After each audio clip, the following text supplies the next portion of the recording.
Wow.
Hello! How's everybody doing? I'm on the wrong screen. Don't worry about it.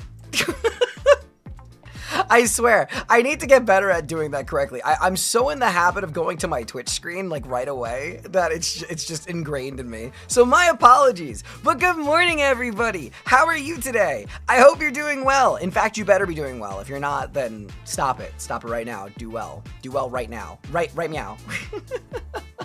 Oh, wait, Thatcher. Hello, hello, hello. Very loud explosion. Heretics! Sorry. Pro stream. Hey. I was pretty spot on. Usually I'm pretty good. But I hope everybody's doing well. I hope everybody's having a great day. It's what, Wednesday, I think? Yeah, it's Wednesday. It's a busy day today for me, but you know, we make it work.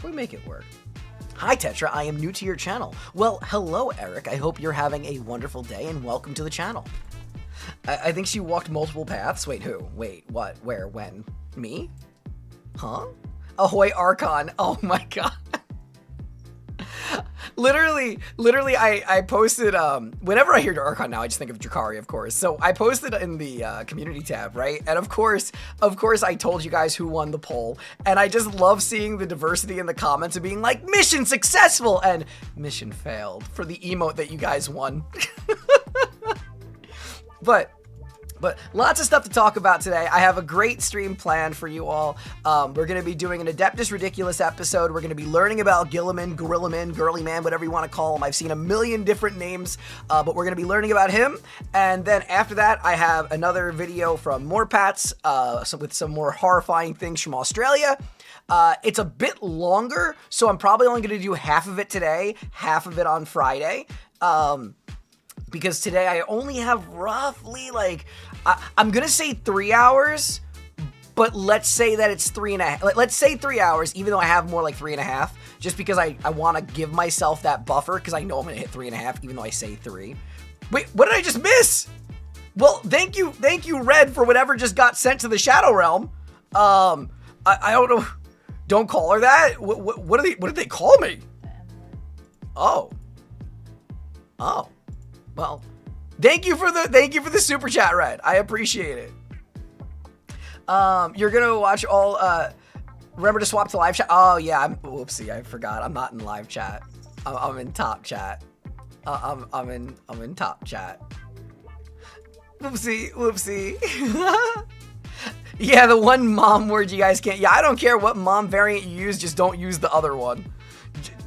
You can no just the latter of the two, Great Dane. The latter of the two. People make it very, very uncomfortable. People make it very, very uncomfortable. Weirdly enough, the other stuff doesn't faze me as much. That one people considering I'm a mother to be, it's a little strange when people use that one. But all that aside, couple things that I'm gonna let you guys know before we even get rolling on everything else. I know I've told you guys before, I don't usually talk about my coffee partnership on YouTube. I mostly talk about it on Twitch, but just if you guys are coffee drinkers, my company Madrina's, the company I work with rather, Madrina's, has a Black Friday sale, and like the coffee products are up to 70% off. Plus, if you use code Tetra, it's like another 20% off. So if you guys actually like whole bean, or if you like cold brew coffee, it's ridiculously cheap to get it right now. So just a heads up. I'm sure the mods can put a link in the chat if you guys are interested in it. Oh, there you go. They already have the command for it. Look at them. They're so ahead of themselves. They're so good. There you go. Yeah, so it's more like I was looking before where it's like they have the Halo collab, and it's like $10 for the cold brew, so it'll be like $8 instead of $25. So yeah. Can't have coffee. No, it's all good. I'm just letting people know. Again, I don't really need to pitch it over here. I just want you guys to have access to it if you guys want it, right? So it's all good. It's all good. Unfortunately, I'm a tea drinker. I mean, they do have boba tea, but I get you. There's no concern. Like I said, I'm not fazed by any of it. I merely am letting you guys know, because it is a big sale. So I was like, let me let them all know about it. You know, if there was if he was from an anime, his name would be that time I wait, what? Oh, you're talking about Guilliman. I was like, what are you talking about? I was like, what are you... Okay, if he was from an anime, the name would be That Time I Reincarnated in the Future with the Power of Excel. So yeah, I'm assuming he's a very logistical man. He's a very logistical Primarch. Rowboat Guilliman. Dude, everybody has ridiculous names for him. Everybody has... Rubber Ducky MacGyver. My head already hurts. What the heck? Okay, what else is going on? Let's see. Tomorrow is the Game Awards. I know a lot of people have very polarizing views of them, but I do think it's a fun time regardless. I am co-streaming it. I will probably be doing it on Twitch, but I've been debating whether or not I want to do it on YouTube instead, just because the YouTube audience has gotten so big. So I don't know. I have to figure out where I'm going to be for it, but I'll post it in the community tab, so you guys will know where it's going to be. Usually we make a fun game out of it. We play some bingo about what's going to happen, whether or not Tencent's going to jump in and be like, surprise, I actually saved the world. And you're just like, no, you didn't. Leave me alone. We don't want your games. I called him the depressed blueberry. Oh, Guilliman? I mean, I'm going to learn about it. Like, look into the Warhammer Fantasy faction video. I'm definitely going to at some point. I have my Google Doc, or my Google Sheet form of all of the Warhammer videos I have in queue is actually very daunting. It's very daunting, Red, but thank you very much. The reason he was able to get away from some of the stuff he does in the lore is because his legion was the most intact after the heresy. Well, that's what I've heard, but like I said, I know nothing. So it's gonna, aside from the fact that everybody tells me that he is just the Boy Scout, the Blueberry Boy Scout, I don't know anything about Guilliman. So I'm gonna learn. I'm gonna learn, and that's good.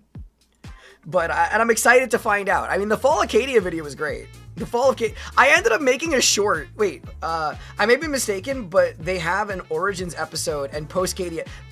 I'm watching the first one, Maximo. First of all, thank you very much. It was very sweet of you. No, I'm watching the first one about him, and then I'm gonna watch the Resurrection one. I don't know about Friday, because I do have to give you guys your Slaanesh stream. I have to give you guys your Slaanesh theme stream.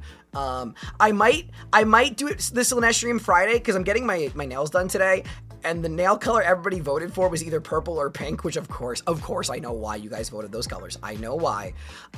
So maybe I'll do hand cam on YouTube and also Slaanesh videos.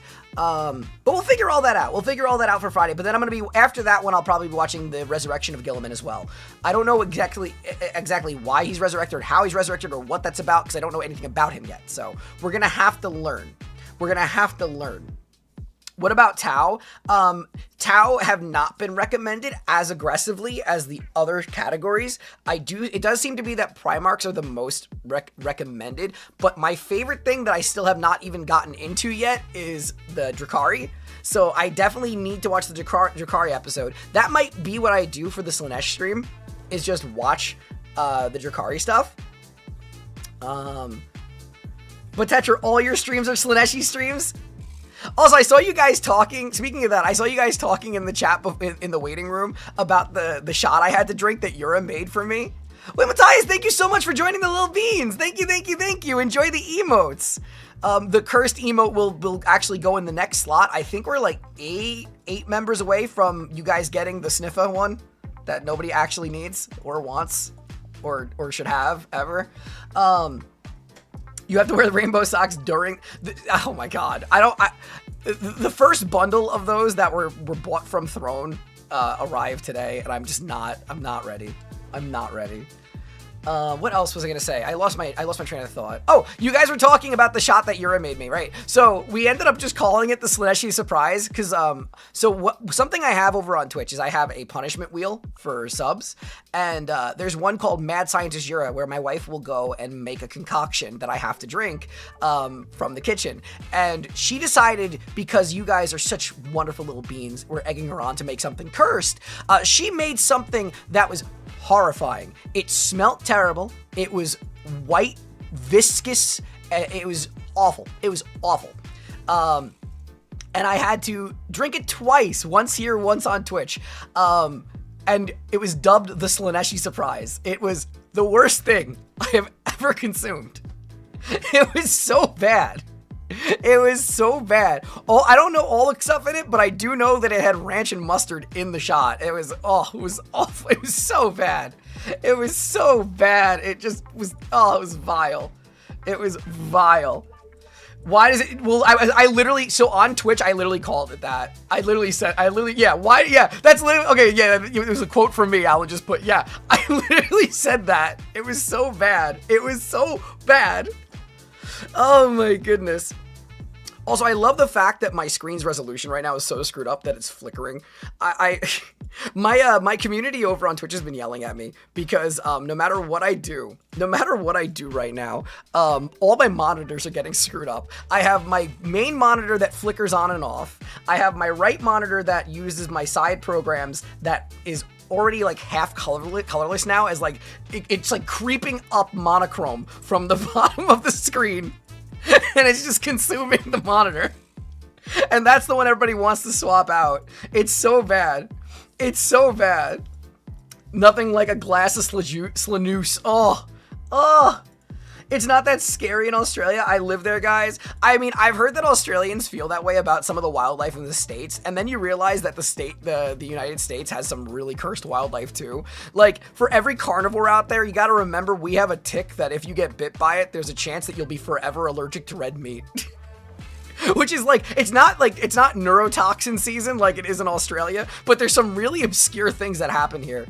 With Australia, we at least know that it's primarily because of the island effect, because like the further isolated an island is, the stranger things will evolve, right?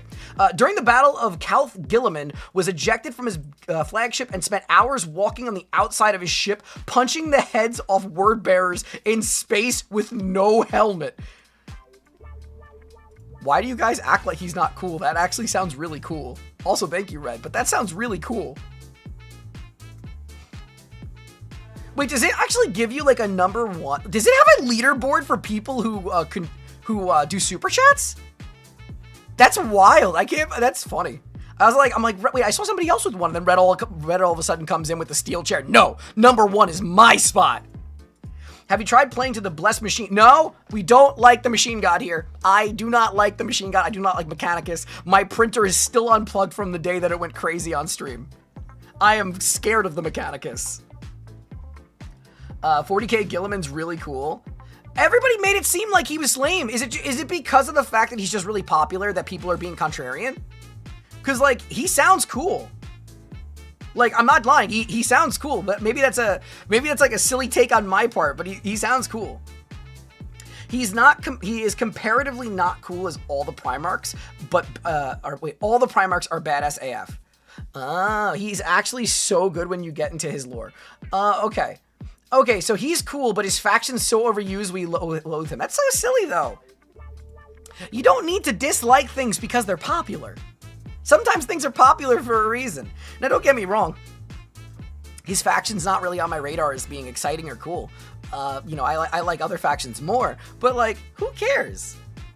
He kind of sucks in some ways. He loves spreadsheets a bit too much. Wait, what? What? Matt Ward effed a lot of his stuff up. Wait, why? Is Matt Ward one of the writers? Modern Guilliman is not equal to old Guilliman? Curse the name of Matt Ward? Wait, is Matt Ward just like the worst writer or something like that? What?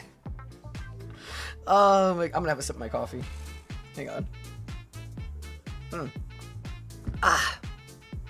Oh yeah, so question though. Just because I'm gonna probably do a poll for this in the community section, but I do want to get your opinion of it here too. Do you guys like the idea of doing the Game Awards here? Or do you want to maintain them on Twitch? I know a lot of people don't want to leave their platform of choice. So I know a lot of you guys are going to want it for YouTube, but I don't know how many of you guys are interested in the Game Awards. Because for some reason, I feel like the Warhammer community is going to be the kind that don't like the Game Awards. And that's not a good or bad thing. I kind of get the vibe that a lot of you guys aren't interested in the Game Awards. I do want your takes on, like, what's going to...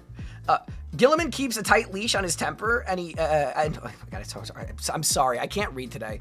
Guilliman keeps a tight leash on his temper as he does the logistics of his armies. It's the moments of absolute rage that are peak. Also, curse you, Matt Ward, a pox on his name. Thank you, Zed. But wait, why? Oh my God. To briefly summarize Guilliman, he's basically a Boy Scout soldier. If a Boy Scout soldier went through so much trauma and now has to be the savior of everyone while depressed. Oh, that's kind of tragic. That's kind of tragic. I just like his Roman aesthetic. I think it's kind of neat.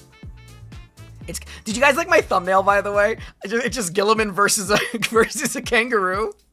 I thought it was a good hybridization of the two topics that we're going to cover today. I figured it'd be a lot of fun. I figured it'd be quirky and a lot of fun. Chatters gain experience either by chatting normally or by giving super... Wait. It's the same leaderboard? I thought it was a separate leaderboard, if anything. So you're telling me that poor Wisdom who was in here typing before the stream started to get more experience points gets ousted because people come in and be like, nah, sorry, super chat, throws donation, and then they take the top? That's insane. That's insane. Red. Who's a character in Warhammer that we can contribute or compare Red to right now that just brute forces his way to the top? Who brute forced their way to the top in Warhammer? Were you gonna call him Abaddon? Yep. Super chats are probably waiting. That is so funny. That is so funny. Wait, let me look at the top. Yeah. So. Literally, Red is at 650 experience, Zinth is at 575, Max is at 525, and then Jeff is at 150. That is ridiculous. That is ridiculous. Pedoravo? Yeah, see, Red's like, cementing my #1 spot. Look at me in my glory, peasants. Matt Ward was an Ultra fanboy that wrote the Space Marine Game Codex 1 edition and made other Marines think Guilliman was better than own Primarch. Wait, what? That's wild. That's wild. It's very it's Perturabo behavior. Wait, are you guys calling red Perturabo? Is it Perturabo? Wait, that's Peter Turbo. That's the Redditor. That's the Redditor. What do you mean? Oh my goodness. My boy Peter Turbo. Perturabo is very high on the list of ones people have recommended me to watch, which is kind of crazy because I would have assumed that he was less of a fan favorite. Like I would have been certain that people would want me to learn more about the Blood Angels over Perturabo. Like I've obviously watched the Sanguinius speech, but I'm really shocked that you guys want me to learn about Perturabo before I learn about Sanguinius. To me, that was shocking. Like that was legitimately shocking. Even like Lehman Russ, I thought that he would actually be higher up too. Perturabo had a stepsister. Why does that sound unhinged? He's actually super cool. Gotcha. I vote for Angry Angron or Angron.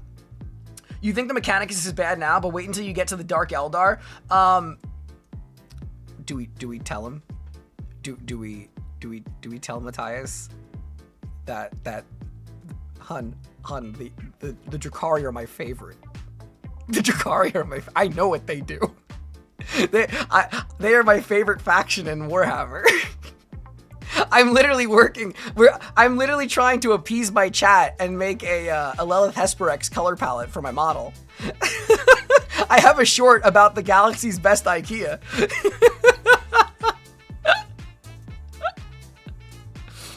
Yo, sweet summer child. Literally my Alfarius members, my tier 2 members, I made a promise to them that I would commission artwork that they wanted, and they literally wanted me to get artwork of specifically because of all the memes. So for people who don't understand the memes in my channel, it's because of all the memes.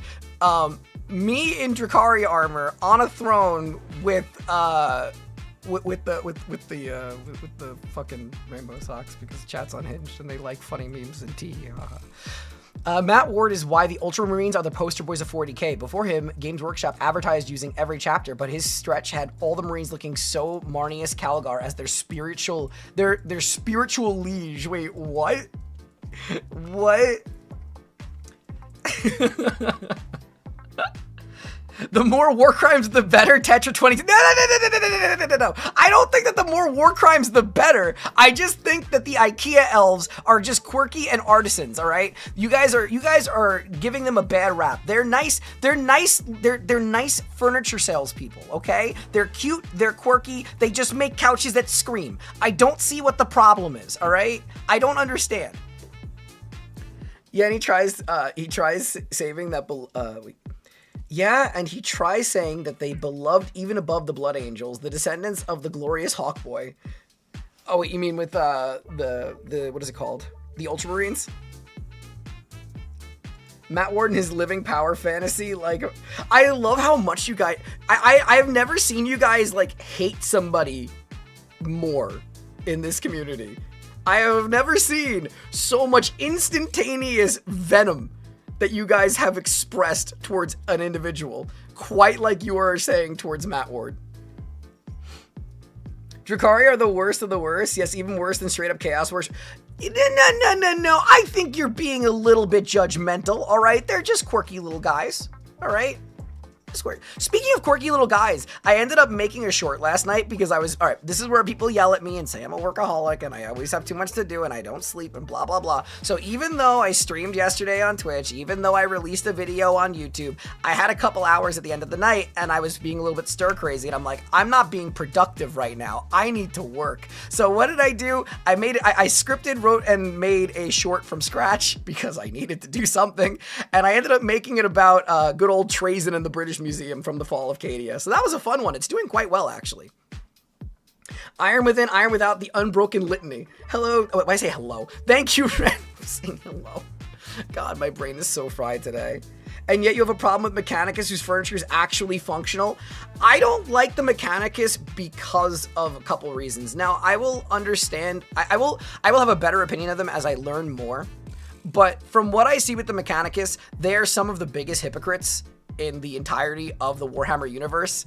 I don't like the idea of what they do with the servitors. I don't like how they operate. I know people love them, people think they're cool, and that's fine. They don't appeal to me too much. The aesthetics of them don't appeal to me too much, and their dogma does not appeal to me too much. So there's really nothing about them I like, you know? Matt Ward is the real world Erebus. Oh my god. My god. You will love Guilliman then. He can't stop being productive. Matt Ward is overhated. I'm a Necron player, and Matt Ward has a story where Necrons and Marines teamed up to fight Tyranids. It's a negative core memory now. Oh.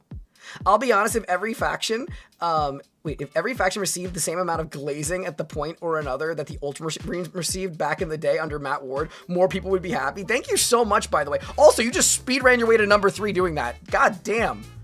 But that is good to know. That is good to know.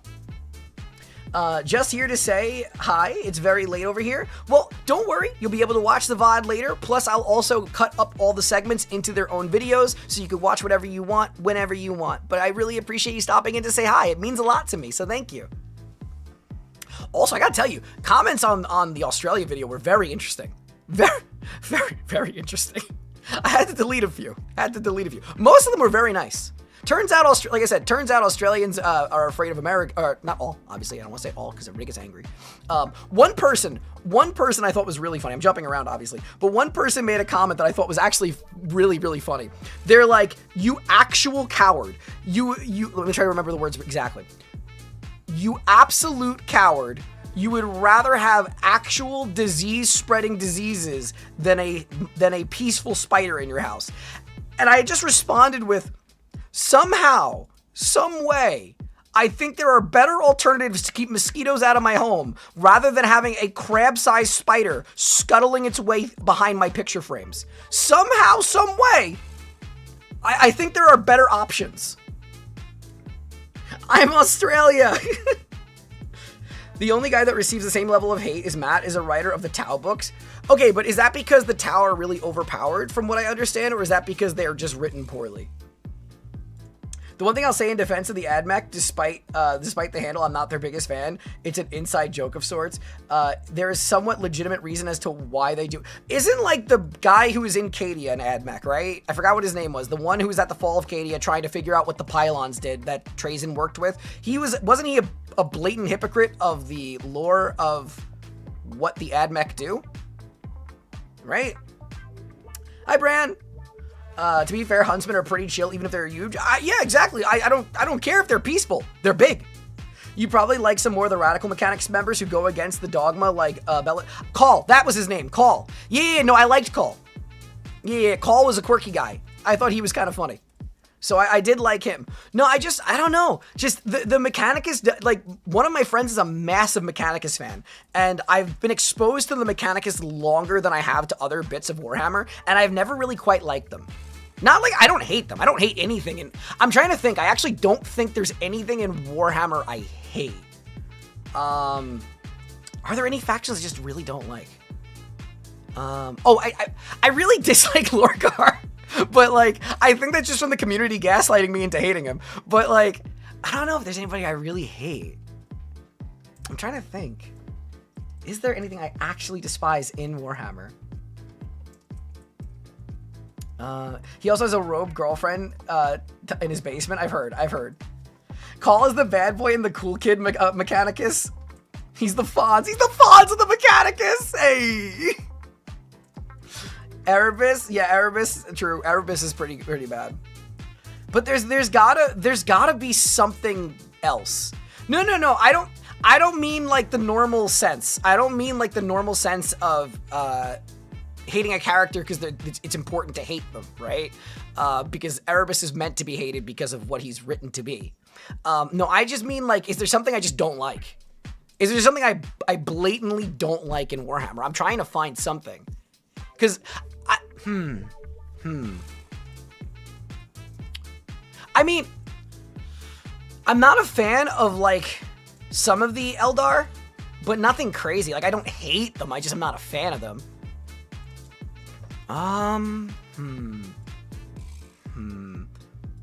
It's less that Call and others are hypocrites, it's more that they blatantly break rules and lie about it, hence the radical admechs.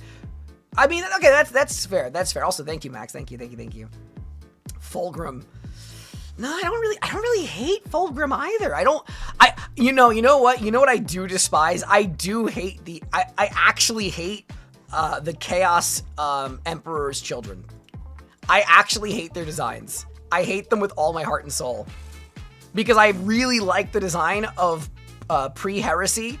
I really like the design of pre-heresy Emperor's Children, so I actually despise the design of post-heresy Emperor's Children. They look vile. They look actually vile. The slow maggot men, no, I actually, okay, they're gross, but I don't hate them. They're interesting. One time the Admechs made a new type of ship. Man, you think a nap? Okay, love you, Yura. Everybody say night, Yura. She's gonna go nap. She's tired. One time the Admechs made a new type of ship and the main engine came on the circuits, created a chaos rune, and their ship caused a warp fissure. Oh. Thank you very much again, Red. Thank you, Orlock. Tetra's not a fan of depravity in fashion. I mean, I love the Drukhari. I just don't like the weird... You know what I hate? And this one will piss people off. I hate Demon Prince Magnus. I think the design is ugly as sin. I think the design is just legitimately ugly. Like, just legitimately ugly. I hate his nipple horns. They look so stupid. Like, the person who came up with the design had no idea what they were doing. I would, yeah. Like, you couldn't pay me enough to have that figure. Or the model or mini, whatever you want to call it. I just think it's ugly as hell. Like, at least the Angry Boy and the Snake Boy at least look okay. Call is responsible for creation of the Primus Space Marines, which he spent 10,000 years updating the Emperor's design. Really? That's interesting. I had no idea. Fair take. They're not meant to look cool and appealing. Right. But the other ones are still pretty cool, right? Like Angry Boy and Snake Boy actually look relatively cool for what they are.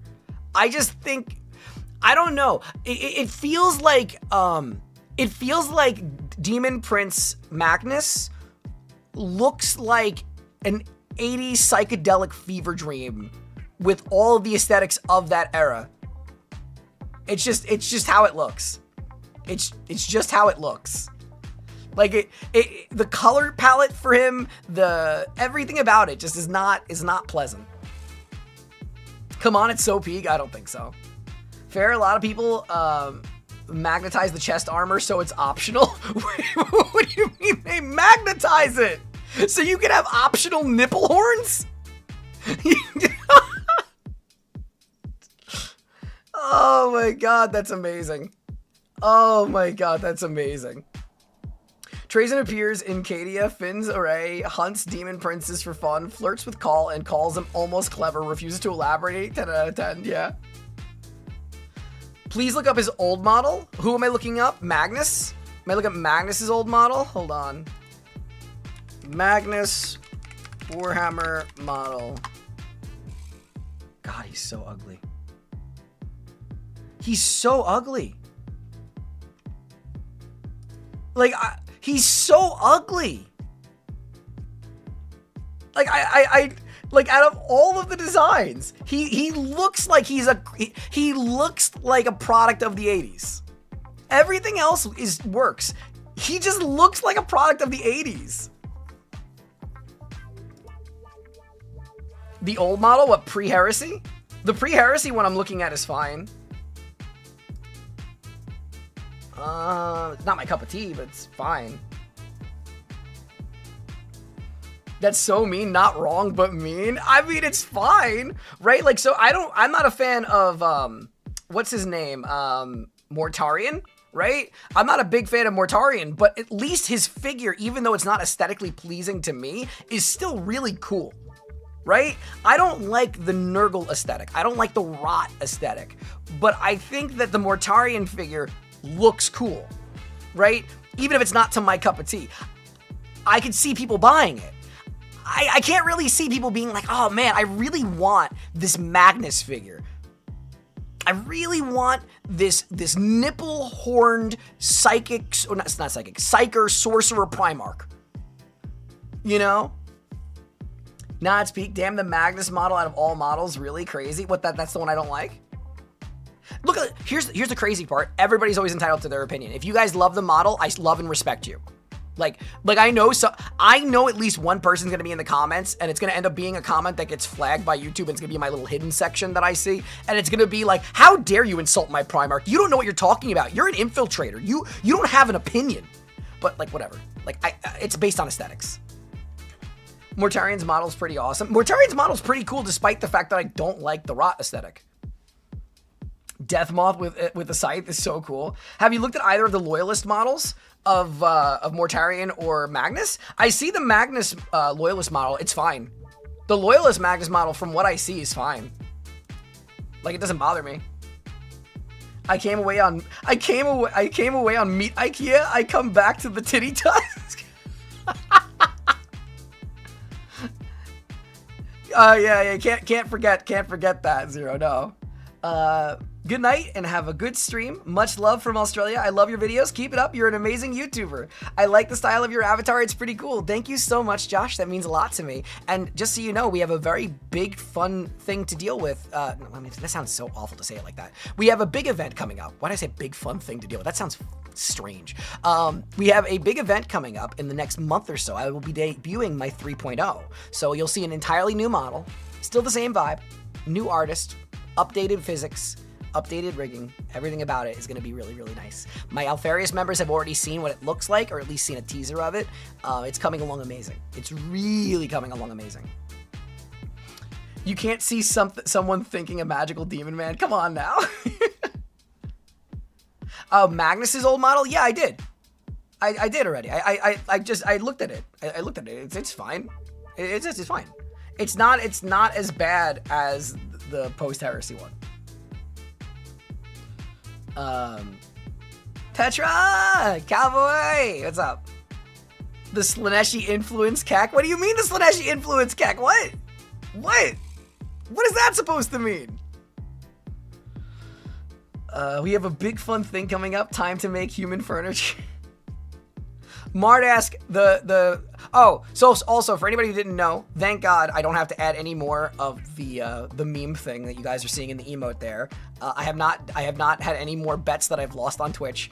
Although I will say, because of you guys here and the Twitch, I think there's like 12 pairs coming in total. But I don't have to add any more. So that's something. I'm not making any more bets.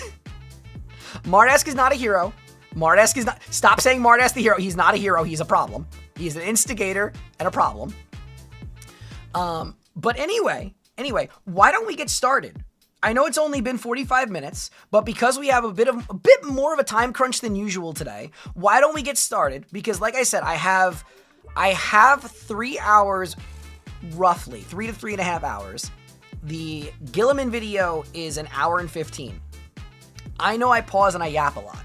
So we have to at least factor that the Guilliman video is going to take an hour and a half, which means we'll have 45 minutes to enjoy the Australia video.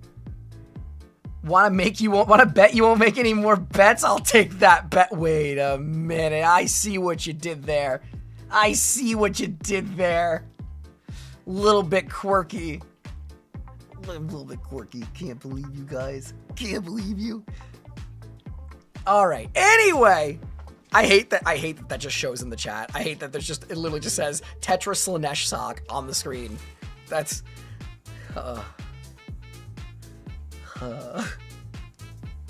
comments for the Yap God. Anyway, why don't we get started? Let's get right into the video. Zaxis! No! Mardask is not a hero. He's not a hero that you need. Also, thank you for the super chat. But no, he is not a hero. He is not a hero in any way, shape, or form. Here comes the cries of courage and honor. Magnus Cyclops model from the 1980s. Okay, that's the one you're talking about. Okay. Oh.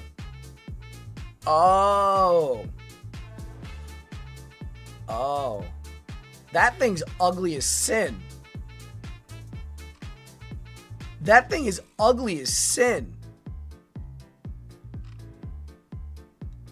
That thing is ugly as sin.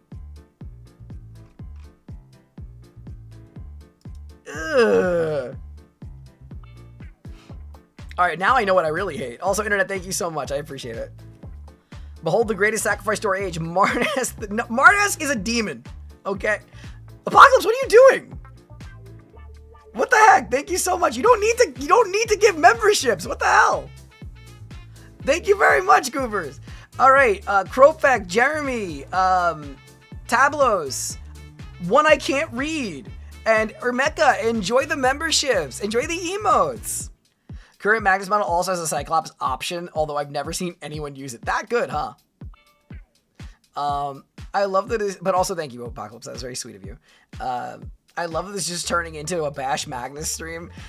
Dude, there's gonna be like an actual, like, serious, like, lore fan of Magnus who's gonna come in and he's gonna big dick energy me, and he's just gonna be like, you don't know what you're talking about. Magnus is the greatest and most powerful Primarch of all time. He basically is limited by people like you. He should be the most popular. How dare you? Tetra made the mistake of giving Warhammer fans a named character to root for. Praise Mardask, hero and prophet of our great lady. Ave Dominus Sock. Oh my god. I am not giving that a heart. I'm not giving that a heart like I normally do. You're a demon, Wisdom. You're a demon. You're actually a demon. I hate it. I hate it. I hate it. I hate it. I hate it. I actually like Magnus. Right, but is he your all-time favorite? Is he your all-time favorite? Ban Mardask. Ban Mardask. Exactly, Lurk. Mardask, the hero and martyr of the Quibble. Oh my god. What's going on? We're gonna go into the show, or not the show, the podcast, and I'm just trying to calm chat down from being the unhinged demons that they are. And then we're gonna go watch stuff. Doesn't that sound fun? But 40k is satire, and you should be able to make fun of everything. Okay, good. That's the way I believe. That's what I believe. He's one of my favorites, really? Really? Okay, but do you like him because of the aesthetic, or do you like? And again, here's the thing, right? He's absolutely somebody's aesthetic. Like, he's absolutely somebody's aesthetic. Right? So, I totally understand people will like him. It's just not my cup of tea. Mardas did nothing wrong. He did a lot wrong. He absolutely did a lot wrong. Magnus was slapped by the bald ladies on the moon. Hey everyone, hello Gallus, how are you? See, if you let me ban Mardas 2 years ago, we wouldn't have this issue.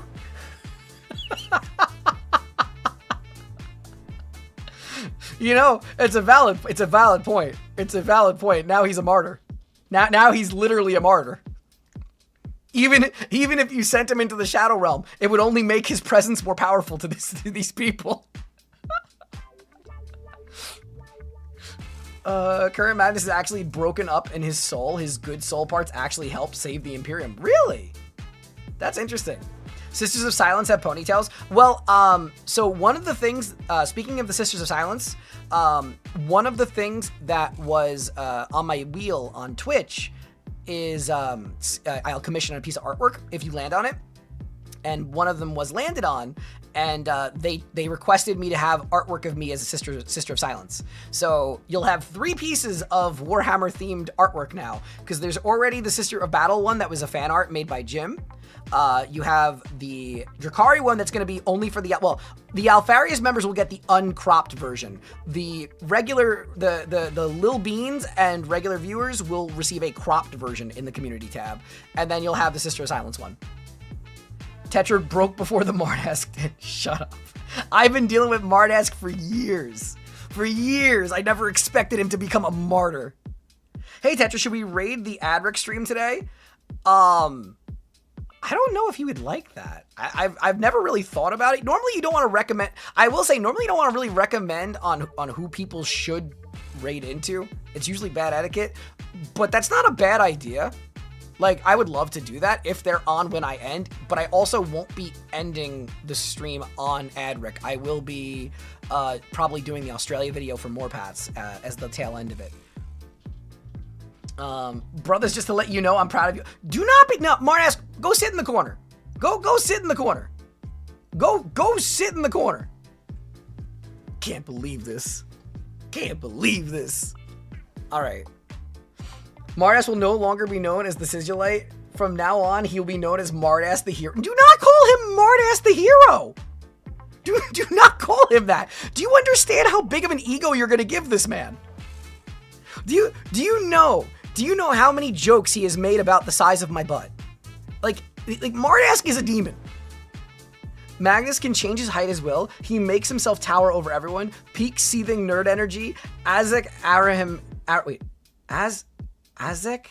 Araman is the best part of that legion. Really? That is kind of funny. He's angry. He's the angry nerd. I'm gonna think of him as that way now. That's actually funny. That's canon and not big enough. Mardass the Hero and Martyr of Gwipper Legion. Ave Dominus. You're just closing the door because she's trying to eat. He's in timeout now. Is it Anyway, so we're gonna go into watching. Except he turned most of his brothers into soulless husks. Oh, okay. Anyway, so we're gonna go and watch the episode. Doesn't that sound great? We can stop being unhinged, right? Man, I feel, to everybody who watches this stream after this stream, I'm so sorry for them. Every day at this point, I ask them to be normal. And then every day I'm reminded that I'm not supposed to ask for them to be normal because I'm a VTuber in the Warhammer category. But I want to believe. I want to believe. I just want to believe. That's all. Just be a little normal. Just be a little normal. Just a little normal, please. Please.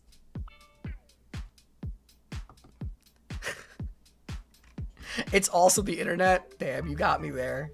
You got me there. I'm pretty sure the reacts are secondary to the yapping. I'd like to believe that. I really like to believe that. I'd like to think that people come and enjoy the yapping more than anything else. And that's kind of why I'm enjoying the fact that I'm broadening a little bit. Like, don't get me wrong.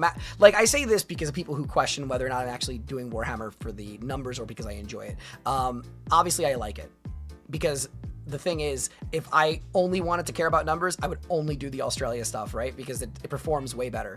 I'm actually enjoying the Warhammer content, which is why I think that people have commented I'm one of the only people who does reactions to Adric.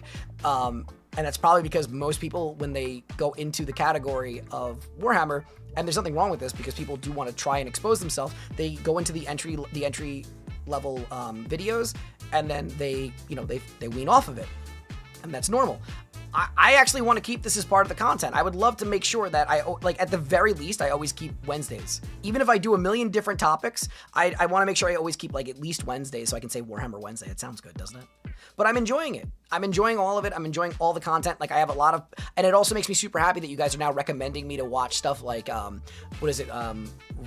EMT phone calls and stuff like that. Interesting stuff that you guys have been recommending me to watch. Sons of Our Father, Mardass, Sten in Rainbow Clad, We Bring the Sun. Zinth, you're gonna go into timeout with the martyr. I offer head pats. You are not Slaneshi. They have said I'm not Slaneshi. Look at that. Scribe said that I'm not. Look, see chat. There's at least one of you who doesn't think I am. Isn't that great? Right? It's not copium. It's not copium. And if one is doing something, one should enjoy it, and the community is open to all who want to learn. Most of you guys, yes. There's always a few of you guys who are not. There's a few guys who are very much girls shouldn't play. Very much. But I won't sidebar into that rant again because I've talked about it before, and I like positivity. I like positivity. All right. Anyway, we're going to go over here. We're going to get ready and we're going to watch this. It's going to be nice and fun. It's going to be a good time. Let me set up the episode for us. Okay. Let me turn off my music. We're going to make it full screen. It's going to probably start immediately. It does every time for some reason. It didn't do it. That's amazing. Normally it always does that to us. It normally defaults to starting. All right. Is it working? There we go. Okay. All right. Let's get ready. We're going to be watching the Adric episode on Guilliman. He is one of the most talked about Primarchs, but I know very little about him other than the fact that you guys call him a Blueberry Boy Scout. As I've said, I'm looking forward to this one. And then next time we're going to watch the Resurrection if we like this. All right. So let's get this started and enjoy.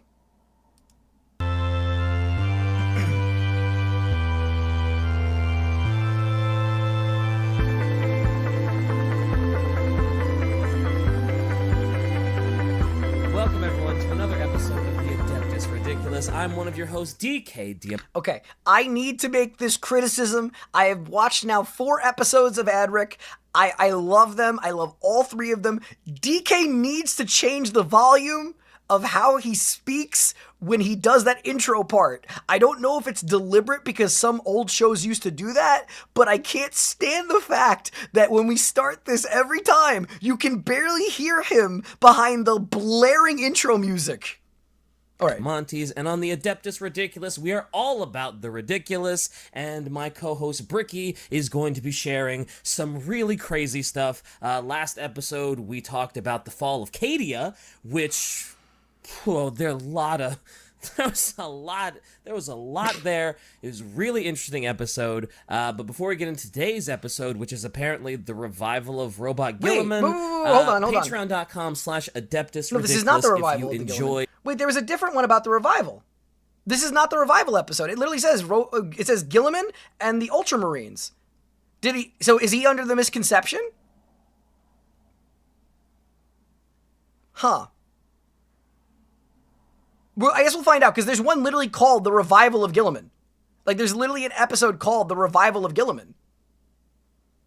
All right, let's just watch. We're gonna I guess we commit to it, right? Wait, I think this is the base one. Bro does that a lot. Okay. Today's podcast, you'll get access to things like the Discord, bloopers, HD posters, voting polls for stuff like what Shai's going to be painting next, if she's painting something. A lot of great stuff. Check it out. Shai does painting. Yeah, I love that. Ricky, today, what is Hello. what is it, like the conclusion of the fall of Cadia? Sort of? It's already concluded. A little bit. We haven't told you quite yet, but of course I need to do my quick announcements. Of course, jeez, I forgot. Sorry. I got stuff to do too, DK. Sorry. Like to shout out the merchandise. I gotta shout out the merchandise, the shirts, you're right. the hoodies, so the Doge Van Dyer stickers, is, all things you can find at Orchidate. This literally is right after the last video, so this is probably the next one, which is great. We're actually watching 3 of them in order, that means, which I actually really like. .com in the Adeptus Ridiculous section, or also linked in the description, of course. We gotta shout that out because merchandise is awesome, and you seem to have been very much enjoying the stickers, so thank you so much for snagging a little bit of that. Also, we are coming close to June, and that means that we are coming close to the first episode of the book club, which will be on, again, the book The Infinite and the Divine. If you haven't started reading that or listening to it on Audible, personally, I prefer listening to it because I think the VA does a lot of he adds a lot of emphasis to it. Go ahead and get started on that. I know everybody keeps on telling me to read this one too. I can't get over how much I hate the artwork on the book. I know the book's gonna be great, I hate the artwork on it. It's not super long, but still, I don't want, I think our next episode will be on, Wednesday. We'll be on the 2nd, and then the episode will probably come out on, the 5th, which is, or the 4th. So it'll be pretty soon, pretty early in June, so you only got a little bit over a week to get that stuff done. Anywho, that was all I had to do in terms of shilling. Exceptional shilling. I'm just about done with the Infinite and the Divine, and ooh, I can't wait to talk about it, dude. Please, I cannot wait to talk about that. The second half gets surprisingly good and surprisingly deep. It's really good. It does. Okay. So we need to focus on today's episode. That's the book club episode that we're all very excited for. But we got to focus on the aftermath of the fall of Cadia. The planet cracked before the guard did. Yeah, you thought, bitch. That's not what we're doing. Okay, thank you. All right, that actually gives us the context of what we needed for today. We're not actually doing the aftermath of Cadia. Oh shit! What are we doing? Okay, you sound excited. I'm very sorry that I'm gonna have to crush your dreams right now. That's but we thought it okay. would be a little bit unfortunate to cover good old Reboot Guilliman without doing the Ultramarines first. So we're doing the Ultramarines episode. Look at that man. The You know full-on That Chad. Ultramarines episode. You know something? In my head, I was legit thinking that. I was like, okay, so I know he said that next episode he's gonna talk about the revival of Robot Guilliman. I was like, we ain't even done Ultramarines yet. I don't know shit about Robot Guilliman. So like somehow he's gotta twirl this around someone that doesn't know the lore of the Ultramarines. How's he gonna do that? So this makes sense. Is it Robot? Oh, I thought it was Robute. Rowboat? Oh my god. Nobody tells me the truth about how to actually say this guy's name. I'm Good. down, I'm glad actually. because it's obviously okay. So there's obviously a few things. One, it's no secret that not a lot of people are a big fan of. Well, let me rephrase that. Ultramarines are like we're like Nickelback a decade ago, right? Oh boy, they're bad, not. huh? No. They're not particularly bad, but everyone just really likes to hate on them. Like they're not terrible. Hang on 1 second. I mean, You know, I Nickelback is pretty bad, though. Even when people liked them, they were still pretty shit. I mean, I don't know. look at this photograph, right? I mean, come on. Okay, that you was guys, a great meme. When it please was tell me around. that you guys have seen it where it's like, look at this graph! And it's just a picture of the actual graph inside the photograph. Rounds. But point being is that I think more people hate Ultramarines that even know about Ultramarines, and we're guilty about that a little bit. Present, yep. we've memed on them quite a bit. Again, now so I did all the research for the Ultramarines. There is a lot. Oh my god. There is yep. so much lore. I'm gonna cover a probably decent amount of it, but oh man. However, after reading it, I can confirm two things. One, the Ultramarines are not as Actual pronunciation, Reboot Guilliman. Okay. Oh no, Robute. It is Robute. Okay, thank you, Max. Finally, I have an actual answer. After everybody giving me meme names, I finally have the correct answer. Two of you guys, thank you. No, okay, Robute Guilliman. Okay. I mean, now I see Robute Guilliman. So I have two from you guys. Thank you guys for the chats. Robute Guilliman or Robute Guilliman. Why can't I have a normal name? Why can't I have a normal pronunciation? as bad as people say they are. They're And worse. two, Okay. and two, Guilliman is a fucking Boy Scout. Wait. You know what? Now I know what I need to ask you guys. Aside from always asking you guys, if you guys are enjoying the content, please leave a like and subscribe. But no, what I need to ask you guys is, if you're listening to this, I need you to write in the comment section when it's available, whether it's here or in the video cut up that I make later, and just write how you want to pronounce that name. I want to see every bad variant of that name. Every single one. That's what I've heard. I've heard that Guilliman is amazing. You may hate the Ultramarines, but you gotta respect Guilliman. That's what you keep telling me every time I try and shit on everything Ultramarine. It's like, no, you gotta respect Guilliman because he's a fucking Chad and he's great and he's amazing, and I guess fine, whatever. He is a Chad. He is still a Boy Scout. Like he's like a straight edge. It's hard to describe him. I'll get into it and you'll understand. Okay. But it is interesting. Regardless, so let's go ahead and get. Do you guys remember back in the day when you go to parties and you'd put, and like people would put X's on their hands to show that they were straight edge and they didn't partake in anything bad? That was Axis. Robute Guilliman. Thank you. That actually sounds right. Thank you, Zaxis. Start into the good old blueberries. I feel like some people might have a little bit more of an appreciation for them after today, if only slightly. Okay. So, Guilliman, our big man, is not only heavily documented across the Imperium. He is a Primarch that has almost all of his past meticulously detailed because he is him, Guilliman, as opposed to so many other Primarchs. But he's also pretty good looking. He's okay. you know, he's a good-looking guy. A lot yeah. of the Primarchs, a lot of Space Marines just look really ugly because they're all fucking scarred up or gross or like have all these like injection ports and shit in their face and neck and stuff. Guilliman's a good-looking man. He's got that suave. Yes, Hell's Reach is on the list. It's one of the it's in the big pile of videos that have been recommended, but it's up there, I promise. Look to him. He's got that jawline, you know? And Guilliman, he was, obviously we all know, he got yeeted into the warp, all the pods. Yep.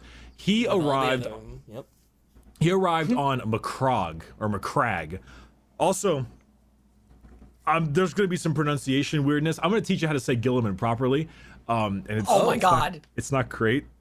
It's not. Wait, so it's not Guilliman? Well, his last name's Guilliman. His first name we always call Robot or whatever. You know, his first name is Robute.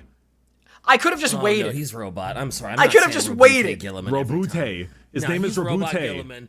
Beep, Robute boop, bop, Guilliman. Boop, beep boop. Robot Guilliman. That's Robo Gorilla Man. Rob Butthole. Oh my God. Rowboat. You call him Rowboat if you like. Rowboat Guilliman. Because he rowboats the Eldari. Let's go. Anyway, go ahead. We're not there yet. That's the next episode.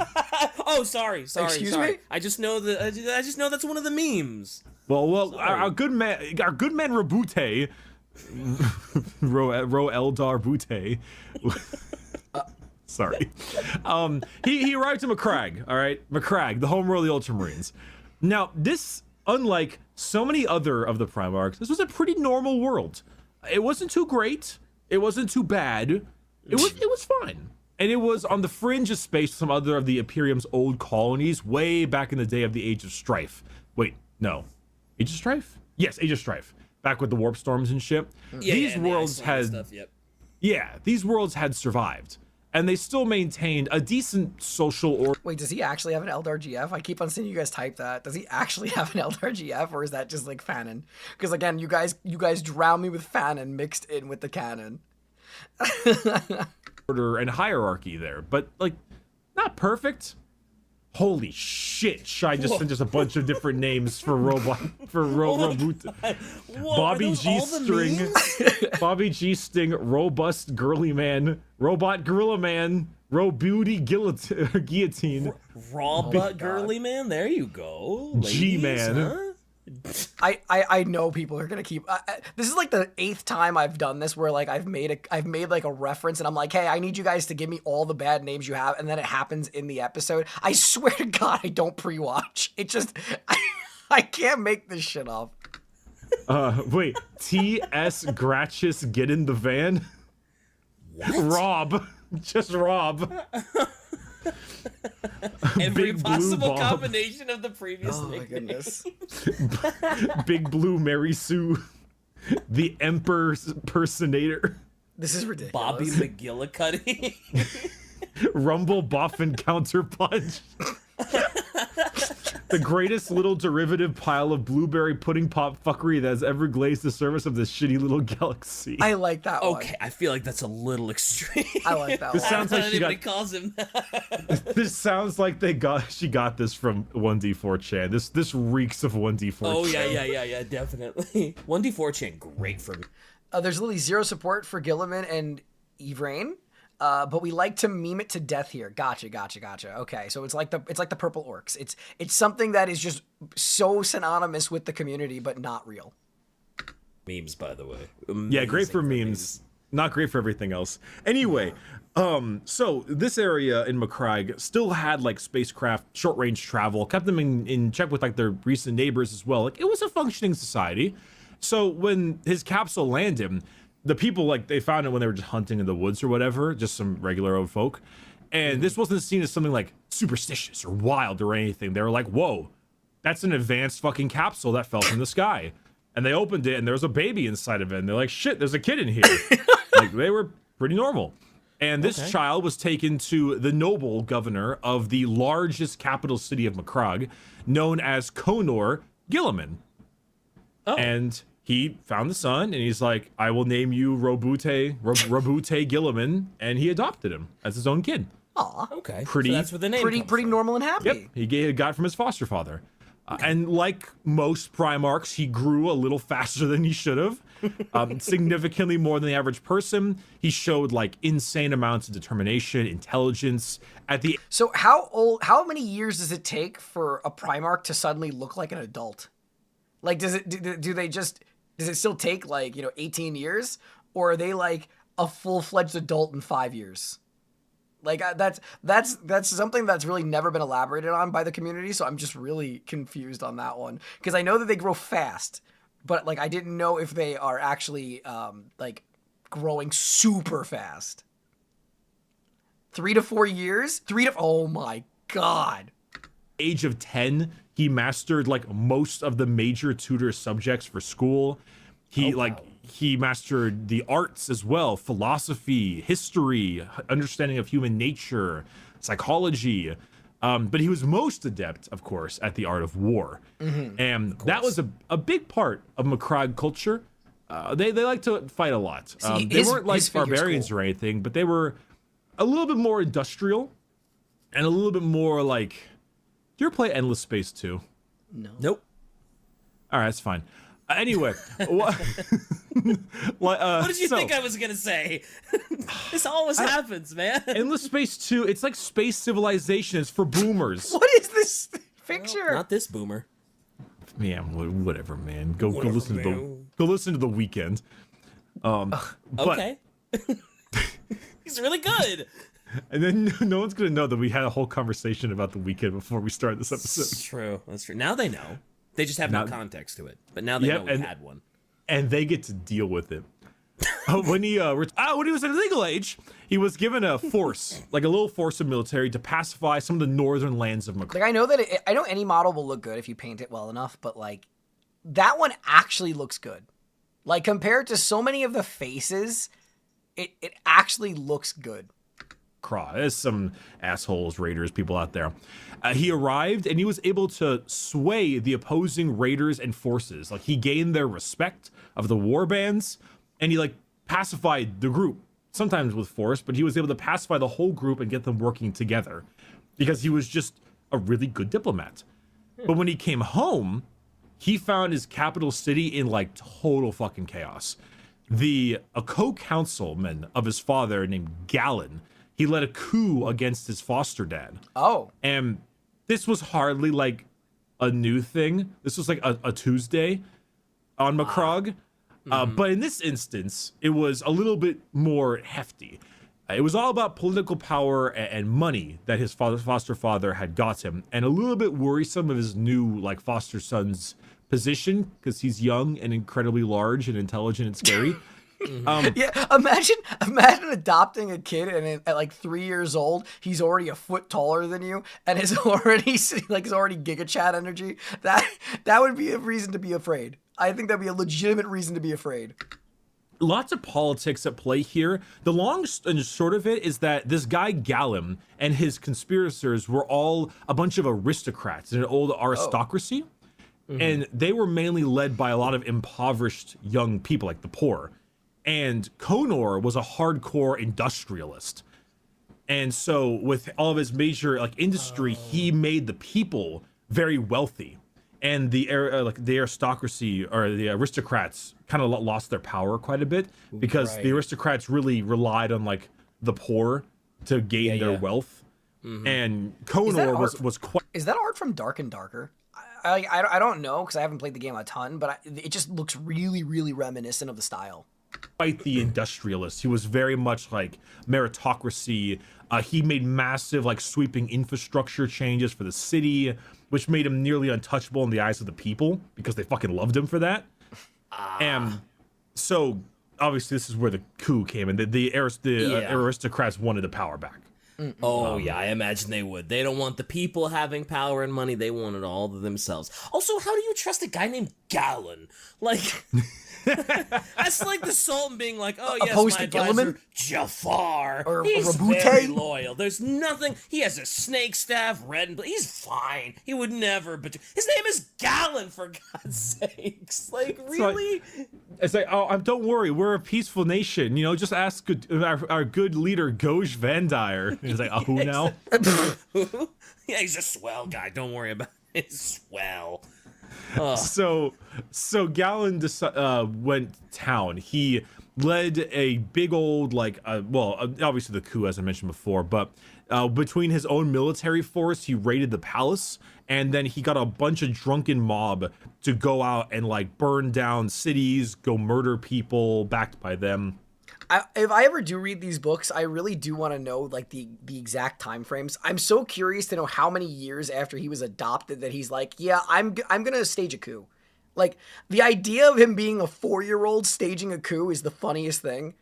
I'm sure that's not how long it was. I'm sure it was longer, but it just sounds funny. All that stuff. So when Guilliman arrived, he was like, "Oh shit," and he let the looters get dealt with by his troops. He's like, "Hey, troops that I just returned with, deal with the rioters, deal with the looters. I'm gonna go get my dad." So he made his way all the way to the palace. He didn't? And found it just riddled. Wait, did I misunderstand? Gallon staged the coup. Oh, okay. I made a mistake. Yeah. His father's co-ruler did. Gotcha. No, so I misunderstood the way that Bricky just explained it. I'm sure that the comments are going to go ham on me because they always do this every time. They don't watch to see when I correct myself, and they'll just be like, well, you didn't listen and you were wrong. No, I misunderstood it to say, yeah, wrong person. The way he phrased it, it sounded like that it was... it sounded like his father was worried about his size, and then he staged a coup against his father for political power. So it's Gallon who staged a coup against his father, and then okay, gotcha. No, I know you guys will understand. The comment section will not, but I know you guys do. With bullets and just mass destruction. And he found his father in the care of the medics. And his father, Conor, is a fucking Chad. He survived an assassination attempt against him. I'm not quite sure what it was, whether it was like a bullet that grazed his head or like a poisoning or whatever, but he was crippled for 3 days in the medic's care. And in those 3 days between surgeries, between like massive operations and being like dying, he commanded and instructed the entire counteroffensive to keep the palace safe. He was like the general being like, go secure this flank, do all this. And it's like, doctor, put the scalpel away. We'll get this done later. This whole time. Damn. So in and out of like surgeries and medical procedures, he was just like, yeah, dude. And he was giving orders to like stop the coup. Yeah, the palace, besides like the destruction in there, was mostly secure because this dude was leading his forces. And it was like, damn, Guilliman's dad is cool. That's impressive. That's pretty dope. that dip, buy that dip. Yeah, buy that dip. Need that dip. Jesus. So Guilliman then, after a bit, talking with his dad told him everything, who attacked him, confined all the people and that stuff. And then his dad, shortly after, passed away, of course. And I'm going to assume that Guilliman's going to avenge his father. Is he going to be an avenger, or is that like not in the Boy Scout manual? From his wounds. Yeah, from his wounds. And he told him everything, whose blood, like whose fault it was and whose blood was on their hands. And Guilliman's cold and collected attitude was nowhere to be found in the next coming week. Oh boy, I bet he went on a rampage. He was not pleased with his just art of like war, his genius mind in terms of battlefield. He crushed the rebellion just like outright, extremely easily within days. And then he found all of the conspirators and the rioters, and he took the rioters and drunken mob and he had them publicly hung in the streets and hung across like the roads. Okay, I'm not gonna lie, very macabre, very effective. And then he got both the Gallon guy and his conspirators and put them out under public execution. Yeah. And he was just like, don't do this. And he publicly killed them all. Let this be an example. I mean, that is what dictators have done, or leaders in general have done that forever. rage like 3 days earlier when his dad was still alive, but yeah, but he wasn't there at the time. The catalyst was necessary to get him to go ultra mode. The catalyst was helpful. He had to pull out a little bit of his Conrad Kurz side, apparently. Yeah. You know, it's like a couple public executions. You know, let's just make it that way. Quirky. Yeah, that's how you stop crime, right? Learn from your brother. So then after that, he now assumed the mantle of where his father used to be, and he went quick work to rebuild the city, going full on industrial, and really overall doing some pretty insane upgrades to the city, to the point where the aristocracy was basically all but dead, either publicly executed or losing so much power that they were just as useful as a minor citizen. I love and to then hear that. You love to hear when the aristocracy gets what they fucking deserve. Love it. he stoked. It was great. They really did write him well to be like a true Roman influence. Like, I love that he is a city builder. Like that actually is really clever. So his motif is not just the aesthetic; it really is like his entire personality. I like him more and more now. And not only that, but he went to work on like the actual people, like new workers and soldiers were given benefits and rewards like GI bills. Wow. Like if you served to assist in the infrastructure or you were a soldier, you got like homes, benefits, a veterans association that actually fucking works. Like Macragge became like a self-sufficient meritocracy. Wow. It was a place where the hardworking and the intelligent thrived extremely well, and those who tried to skirt the law or try to undermine it would either be poor or punished. Is it safe to assume that post-heresy Macragge is just a hellhole, like just dead, or is this still in his power vacuum? I know Guilliman has like the biggest was Empire, right? But is Macragge still safe, or is Macragge just gone? Because I mean, I'm curious about that one. Sounds like a good place to be. It's not bad. No, he was very much like you get what you put in. If you work hard, you are rewarded in a society that actually does benefit that. It's not like. What do you mean? It's still pretty okay minus the Tyranids. What? What? Why am I getting very mixed signals here? Hey, work hard, make money, Get fucked over, right? Yeah, well, problems might occur, but no, it's legitimately like, hey, you do well. And by then, this is about where the Emperor finally made his way. Oh no, he's gonna fuck everything up, isn't he? I was about to say, Macragge sounds like it, as far as 40k is concerned, right? Macragge sounds like a paradise where you go there, you work hard, you get paid. Is it bad that like I seem to have the exact same mindset as DK during these videos? It actually scares me. It scares me how I'll pause, I will say something, and then he gets through the same line of thought. Maybe it's just because of new person getting into hobby mentality, but it scares me how his thought process is almost spot on, the same as mine for these. Macragge really needs some Huntsman Spite. Oh. Everything is swell. And then the goddamn Emperor shows up. Oh, the Emperor actually showed up in an interesting way. He actually arrived when Guilliman was out to go fight those enemies and raiders in the field when he left for his first thing. However, obviously the multiple planets that they actually still had contact with knew of the new Conor Guilliman's son, and they were like, yeah, the crazy son, the really big one that's like really He's just intelligent. big guy. He's a and the big Emperor guy. was like, I know who that is. But unfortunately, because this is what happens all the time apparently, is that a giant warp storm happened, and that forced the Emperor to not be able to make it to Macragge for another 5 more years of travel. And meanwhile, during that period of time, Guilliman was hard at work. He was maintaining infrastructure, creating trade routes between the other planets in his local system. He was slowly building out his influence into not just other systems, but other planets, but other systems entirely. And so much so that when the Emperor arrived, he was so fucking pleased. He didn't change anything. Oh. Oh, wow. No, he was like, wow, I don't need to strip this down or deal with any of the issues. Like, this is pretty good. I'm like, the Emperor arrived, he was extremely happy. Like, this is extremely well made. And immediately once he arrived, Guilliman just swore allegiance like that because he was too smart to think that he had been birthed normally. It's like, I'm pretty sure I was created or something. And then like, oh, there he is. There's the creator. Yep. I mean, it makes sense. There he is. It does. Damn. It really does. Gilliman's. I gotta tell you, I kind of like the guy.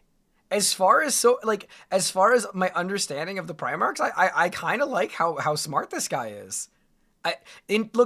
I'm someone who really values intelligence, so somebody like him who seems to be like a tactical genius already, I really like him. I really like him, actually. Emperor was just like, oh yeah, this is all perfect. I don't need to do anything. You've done it. You're the 40k now, right? You truly are the Warhammer 40,000. That's pretty impressive, though, that the Emperor was just like, oh yeah, I'm so happy. I'm a happy camper, and everything is perfect, and I will touch nothing. That's a big deal, right? Like, usually the Emperor finds something, like, oh yeah, this is mostly right, but let's tweak that. Like, that's a big deal. Well, he might have changed something, but comparing to him arriving on Nostromo and Conrad Kurz's rule, like, or like when he showed up for Mortarion. Hey. Conrad is just a quirky boy. All right, he just has similar interests as the Drakari. All right, he just gets the fabric for the IKEA. All right, people are misjudging him. He's just a quirky little guy. All right. Yeah, it's just like, let me kill your dad. It's like, this smells like shit. Yeah, that's because it is, Dad. It's my shit. It's my shit. I stank it up. Yeah. It's my dad to kill. Get out of here. So obviously he arrived with his current Marine chapter, and Guilliman, he didn't think a lot like his other Primarchs. He saw his Legion as way more than weapons. He thought that war was more than weapons. War was supply chains and trade routes and manufactorums of weapons and a steady stream of repopulated soldiers. Like, Guilliman thought war is waged on the drawing board and the conveyor belt. Okay, so serious thought here. All right, this is my theory crafting mind here. I know that he thinks that he killed Alfarius on Pluto, right? But and I'm assuming his hatred of Alfarius is because he perceives Alfarius as a traitor and the Alpha Legion as a traitor legion. But you would think that the Alpha Legion and the Ultramarines would work hand in hand, considering how useful the subterfuge that the Alpha Legion would offer somebody who is a logistical genius who wants to utilize the infrastructure. No, okay. Sorry. Dorn killed him on Pluto. And then I know Guilliman still killed him, or said he killed him too. I'm saying I know. I know Dorn did Pluto. All right, my bad. Dorn cut off his arms and then killed him. Yeah. Okay, but I know that I know Guilliman also killed him supposedly in the lore. You guys told me this. You guys told me Guilliman also killed him, or Guilliman thinks he killed him. If I have to Google search this, then I will. But so Guilliman supposedly killed one. You guys told me that Guilliman killed one. Yeah. I know Dorn killed him. We watched the Alpha Legion video. I know Dorn killed him. I mixed up Pluto and the other planet. I know that Pluto happened with. I'm literally gonna Google search. I'm literally gonna go on Google right now. I am literally gonna do this. Hang on. Did Guilliman? Hang on, how do you spell this? Guilliman kill Alfarius? Okay. The claims come from, it's outdated lore. It comes from outdated lore. Okay, so here's one of the cases where the information I have is not completely spot on. I do know Dorn killed him. We literally just learned that. I know that. But I was always saying that I know that two of them said they killed him, right? But neither really probably did. So apparently there was old, outdated lore that has been contradicted. Okay. All right. Okay. My God. I'm sorry. My whole point here was that I was just saying it would be interesting if there was a camaraderie between the two, considering subterfuge and the style of leadership that Guilliman seems to employ, that it would work very well. G-Man doesn't hate Alfarius like Dorn did. I understand that. I know Dorn... I know Dorn hates him. I understand that Dorn is the one to kill him. I know that part of the story. My mistake was that I said Pluto. I'm sorry I said Pluto. But I've also seen all the memes where it's Dorn and Guilliman talking, and it's like, oh, I killed Alpharius on Pluto. No, I killed him on wherever. So I'm just saying is that I did know that did exist. Apparently, yeah, an old account from an Inquisitor claimed Guilliman killed Alpharius during the Battle of Escridor. So that's all I'm saying. That's what my information was based off of. I was not mixing up the Dorn scenario. I was saying it was something else that I know. Okay, I'm sorry. I'm not an expert. I am a newbie, but I did remember that there was a claim that Guilliman killed Alpharius too. All right. Okay, moving on. All right. Not the ground. Like, that was his mindset when it came to war.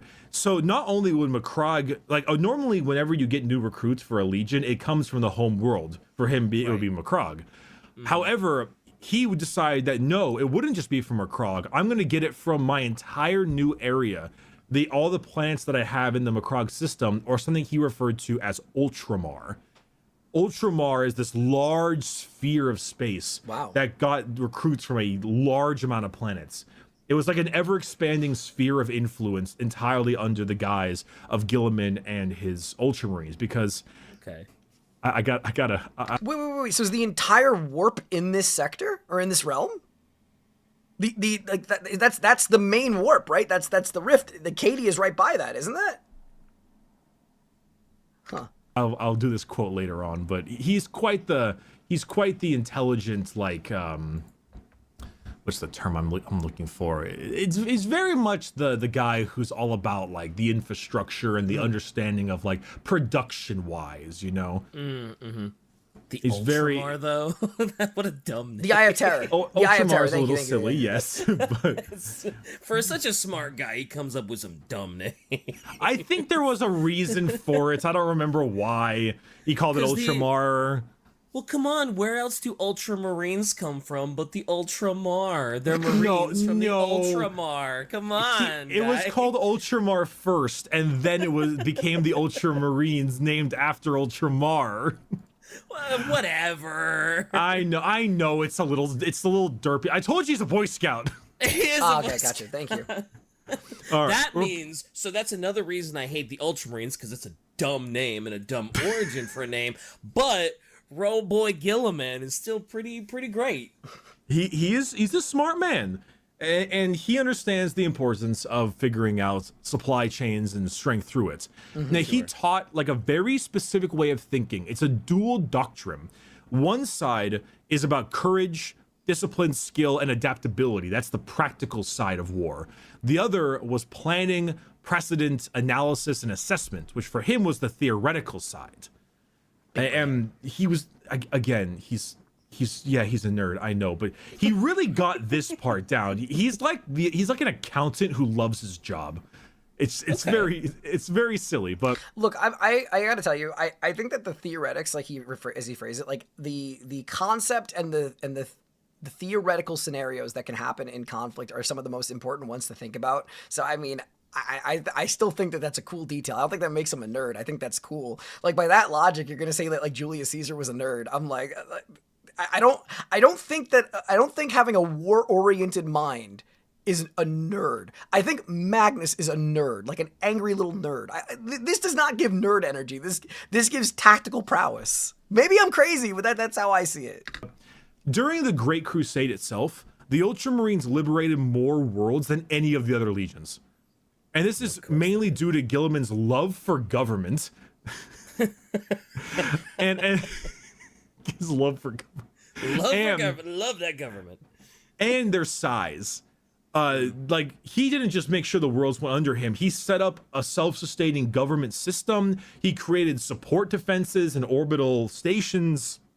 He truly made sure that these planets that he liberated would be self-sufficient and useful outposts for the Ultramarines if they ever needed to come back. New recruits were brought in from the slowly expanding Ultramar system to increase the strength.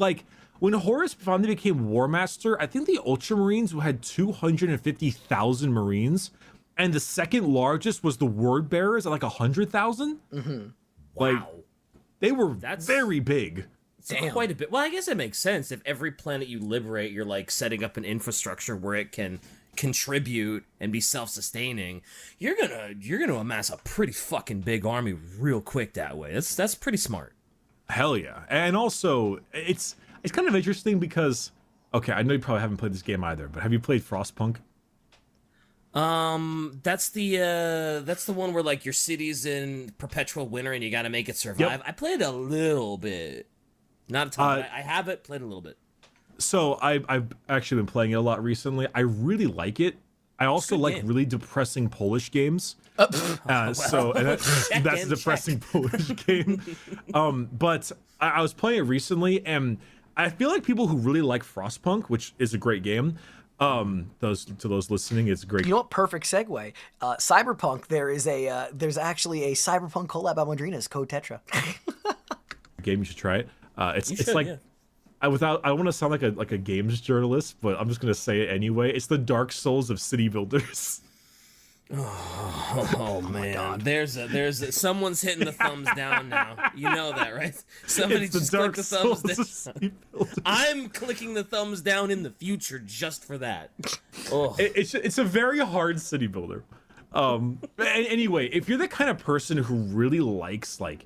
You really enjoy like industry and infrastructure because there's a whole fucking science about figuring out how to properly maintain like infrastructure and economy and trade and government. Like there's a Dude, the way that they destroyed those silos still always blows my mind. It's so satisfying to watch it go down. huge science behind that stuff. People make millions of dollars to figure this shit out. And if you like that stuff really like hard, you probably like Guilliman quite a bit. oh, Because yeah, that's his definitely. whll thing. You Is probably like also supply like the routes and taste of chains room and temperature of infrastructure. water. Hell, smart. when He's a smart Horus boy.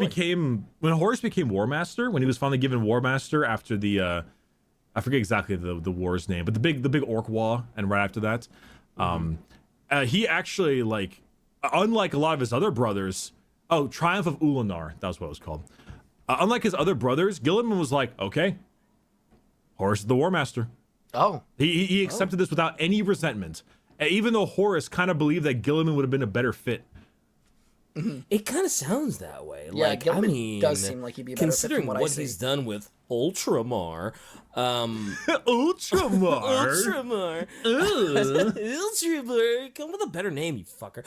It does sound like he'd make a great War Master. Like he'd be a great person to lead the Emperor's armies. Like that's. I mean, we can clearly see that the Emperor is not infallible. I mean, he picked little piss baby who started an entire heresy after being influenced by Lorgar and Erebus and yada yada yada. But he's still piss baby. You know, he should have picked Guilliman from what it seems like. You know, he sounds pretty great. He's lacks a little bit of charisma. He's not that bad. Horus, don't forget, Horus is like a fucking saint. Now, everyone loved him to death. Now, don't get me wrong. Comparing him to Rogel Dorn in terms of charisma is like he's also a saint, but you know he's. Wait, why would he have been a terrible War Master? I'm honestly curious. Like I also. You don't actually. No, I understand. I don't actually know Horus. I understand that. I need to understand Horus pre-heresy, which I'm still super new to. So I get that. Horus was a victim. He's a victim who put the entire galaxy into a shit show. But like yeah. He's a Boy Scout. He likes making his stuff. Your cat is named Ultra Nyan, and my sword is named Ultra Stab. Oh no, that's probably what he would name it too. It's like, Dad, my sword is now called Ultra Stab, and Emperor's like, no, we didn't have this conversation. He just ciphers his memory. No, you didn't. Wait a minute. So how? Okay, I'm sorry to pause now. I'm sorry to pause because this is not about Guilliman. This is about somebody in the comments about Horus. You are the first person to tell me that in 2 weeks of me watching all of these videos all the time, and I have never once heard that the reason why Horus was corrupted was being literally infected by a chaos dagger that was stabbed in his back by Erebus. Nobody has said this. Nobody has said this to me. And this has not been in any of the videos. How has that not been elaborated on? how has it not been elaborated on that there was a physical thing that happened to cause it? Everybody has led me to believe. Everyone has led me to believe that he was whispered sweet nothings by Lorgar, which was then perpetuated by Erebus. Nobody said anything about a physical chaos dagger in his back. No, you did not, Wisdom. Don't you lie to me. I have not seen anything about a physical dagger. I have not heard anything about a physical dagger. I thought that it was all based on just like sweet whispers and manipulation that was caused by chaos, because that's still plausible in these types of universes. So I didn't know I didn't know they got literally stabbed. Literally. Okay, we need to watch a video about this. We need to actually plan a day, and we need to watch a video so I can finally understand what physically caused the Horus Heresy, because that is something that has legitimately been left out in all the information I have gotten so far. That is such a big one. That is such a big bit of information that I have not been informed by, or I have not gotten. Oh my God. All right. Sorry. I will no longer start just calling Horus a piss baby, because I am very ill-informed. So Anyway, let's continue. He was manipulated by chaos long before the dagger. So is he still a piss baby or not? I swear to God, you guys give me the most mixed signals ever. We're going back to Guilliman. It's just a sword. Get away. the Emperor's like rattling his bones in his chair. He's like, he keeps naming things Ultra. I can't move. I'm just bones. Get him out of here. I'm so angry. He's like, hey, Dad, how's it like on your Ultra throne? And he's just like, ah! The bones just slowly decay into dust, and he's like, I'm out. Peace. Okay, so quote time. Quote time. Let's go. Quote time. Space Marines excel at warfare because they were designed to excel at everything. Each of you will become a ruler, a leader, the master of your world, and then when there is no more fighting to be done, you will bend your talents to order, governance, and culture so that the Imperium will stand eternal. That was Guilliman. Guilliman to his like chapter masters and Space Marines was like, hey guys, I mean, I don't think he knew about what happened with the Thunder Warriors, but he was like, hey, we can't just be for war. Like, eventually there will be no more war. At least he thought so. And when there's no more war, you are going to need to rule planets. You are going to need to be governors. You are going to need to be actual, like, you're going to need to foster culture and people.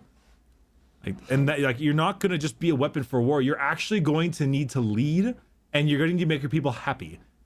And he realized that. Like, so many other people are just like, I'm bred for war and war alone. He's like, guys, we got to study the book of laws. Right. So like, he was hopeful that that one day there would be no war, and that they would need to know something other than just how to properly fire a gun. Like, he was actually hopeful that one day... I'm pretty sure he got cured by Rus and then went right back to chaos. He wouldn't need to fight anymore, and all of his Ultramarines would scatter around and just sort of live happy lives as, like, governors of states, as presidents, or something like that. Yeah, more in the idea of like the planets he controlled and stuff. They would be leaders of that area, as opposed to just being like, go out there, go take rule. Right. You know, he's very much like, hey, let's go figure about this and figure that out and yada yada. Mm-hmm. As for moving on from there, we also got to this unfortunate thing. It's called the Horus Heresy. You know. Oh, now, that thing. Yeah, I've heard a couple things about that. Yeah. You know, one of my favorite quotes is from our Night Lords episode. What's that? I was like, hey, DK, remember 9/11? Yep. Pretty bad, right? Pretty terrible. Worst thing ever. Yep. Mm-hmm. Yep. Horus Heresy, it's like 3 9/11s. Yeah. Horus Heresy, very bad. It's very 9/11. Very. That is a hell of a reference. What was the Hitler scale from the all guardsman party? What? Oh God, I don't. I feel like I would remember some scale like that. I do not remember.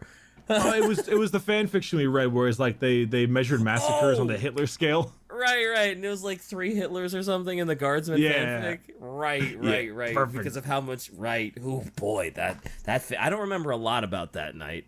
But that's fair. That was a good night. Yeah. Okay, so now we're gonna get more into what he did during the heresy. Like normal, most of our faction overviews are basically just overviews of Primarchs, if we're being totally honest. Sure. Which is probably better anyway, because that's kind of the point. But there's a couple things. Rus also stabbed him later with a spear that shows your true self, and that Horus said he would still have, and said he still would have rebelled, just not chaos. Like, okay, all right, that's good to know. So, and also I can't. I saw the question about reacting to Space King. I can't. I tried doing it on stream, and I ended up getting I ended up getting the stream cut off because it was breaking copyright by playing by streaming and watching Space King. So yeah, no, I can't react to that. Now, for those huge Ultramarine fans out there, I'm talking to you, Luton. I'm gonna have to go over the like Calth, the Battle of Calth, and then I'm gonna have to go over the Shadow Crusade and the Imperium Secundus, and these are like books on books on books. Oh my god! And in that, because of that, this is gonna be very like brief. So please don't hate me. So, wow. The comments. The Battle of you know that, right? I know. It's already there. I know, but it's Ultramarine fans, whatever. Yeah, who cares? Anyway, yeah, go play Frostpunk, you bitch. Ooh. I actually really want to play more Frostpunk. I like Frostpunk. Should. It's a great game. It's a really good game. Yeah. Anyway, this isn't a Frostpunk review. We'll talk about Frostpunk. We'll talk about Lima Russ. Go build a house and call it my Ultra house. So, Horus, of course, was like, little evil. And at this point, he was very evil. And in order, now obviously the Ultramarines posed the largest threat because they were like 3 legions in one. Their sheer size and Guilliman's rule. Sure. And so in order to properly deal with them, they had to take them. Now, Horus never has a demon prince mode, right? Because I know he's favored by all 4 chaos gods, but like I know the other ones who fell to chaos all have their demon form. Did he just never become one because he was just strong enough to not need it? Them away from the battle before they do the siege of Terra. So they sent them to Calth. It's a world of Calth. Yeah. Okay. It was in the Ultramar realm. However, Calth itself they're like, hey man, there's a giant orc wall coming. We need you guys to get there to help deal with them. They're amassing. So Horus had the Ultramarines and Guilliman go over there in an attempt to work with the now very begrudged and angry word bearers. Hey, I'm a word bearer. Hey, I'm a cool guy. Hey. You burned down my Monarchia. I'm very angry. I turned traitor, and I'm waiting for you, Guilliman. Hey. Why? Hey, and I'm Why gonna are they blow Italian? your ships Why? out of the sky when you arrive, because I'm fucking angry. Ooh, that sounds bad What is for this? Guilliman. Not exactly. He was stabbed by a Nurgle demon blade, which gives a god-killing virus to those you speak their true name to. Wait. Not exactly. He was stabbed by a Nurgle demon blade, which gives a god-killing virus to those you speak their true name to the blade. Horus was stabbed in the shoulder by a governor by his friend and fell into a deathless coma. Huh. Man, that sounds It not Also, great. thank you, That Slendy. does not sound good. They arrived and life got bad. As soon as they arrived, all the word bearers were like, "What's up, fuckers?" and just immediately ambushed them like mad. They completely just fucked Guilliman up. Like they curb stomped him so hard. It was completely decimating to his fleet. And they needed it because 1, it's important to remember like the size difference, and 2, obviously they had the aspect of surprise. The thing is that this is the giant. No, you were not writing, "Hey, I'm word bearing here." I can't. I saw that as a spicy gabagool. Why are you like this? Be normal. Be normal. One of these days you will be a normal community. I swear. I believe I'll have a normal community one day. One day. Like battle of Calth, and the word bearers killed like ungodly amounts of Ultramarines. They got slapped. And in fact, so almost to the point of almost Guilliman's flagship himself not making it, but he just barely scraped by. And for a while, they had a bunch of Ultramarines leading like assaults on, not leading assaults, leading background attacks on the planet's surface itself, barely making it through or like bunkering up In fact, I think, oh yeah, Shai just told me they killed 120,000 Ultramarines. That's a lot of Ultramarines. And wait, That's you like said, half. I was gonna say, you said there was like 200,000-ish Ultramarines. They killed more than half of every Ultramarine? 250, actually. Well, there was 250 when Horus became War Master. He might have had more. I don't know. Point being, they killed a lot of Ultramarines in this battle. I might be becoming a Wordbearers fan now. What? Hey, we already talked about Lorgar a little bit. We did. Jeez, that is one hell of an ambush, though. Like, I was thinking, like, oh, okay, yeah, they're gonna get jumped, but it's the Ultramarines. Surely, you know, they'll, even through an ambush, they can just, oh my god, let's strategy this shit out, and we'll make a comeback and fight them off, and yeah! Well, they did do that. So Guilliman surviving with his flagship, he was able to start doing like little hidden run attacks, being able to kind of make his way around back and forth, and the word bearers were like gleefully enjoying this. They're like, ha, ha, I fucking love this or sorry. I fucking never mind. I Stop. Go with the first voice. Don't ever do that second one ever again. I'm sorry. I don't know how to do proper Italian angry Italian. Anyway, they were stoked to because they were like so happy to kill Ultramarines. It was like their arch nemesis. As we all are. Yeah, well, everyone has their like famed rival, right? Thousand Sons, Leman Russ. Obviously, we have the Ultramarines and the Word Bearers, the Dark Angels and the Night Lords. They all have their famed Imperial Fists and Iron Warriors. There's always like the rivalry. This is the big rivalry here. Gotcha. But he was able to do a pretty good job at somewhat surviving. And eventually, with enough time, he was able to get a broadcast out into the Ultramar system to get reinforcements to arrive. Okay. And they did. They were able to arrive, but unfortunately, the Word Bearers, being the Word Bearers, were pretty sneaky, and they were able to snag a whole bunch of the orbital batteries on Calth and fire at the star orbiting the planet, which destabilized the star pretty heavily. And it didn't supernova it, but it made it so that the actual surface of Calth was completely uninhabitable. What? And it basically trapped all the remaining Ultramarines and Word Bearers that were on the surface underground in order to do subterranean fighting. Oh, because of course, radiation, I assume, and the heat from the just star? Star stuff, whatever the yeah. star did. Bro, the Word Bearers are bitches.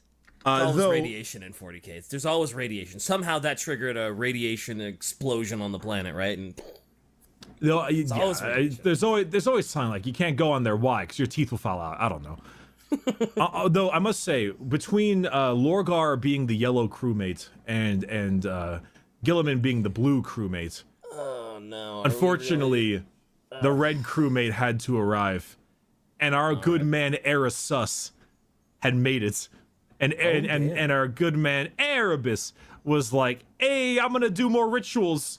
Oh my god. And he decided to cast a gigantic fuck off ritual because he loves his rituals.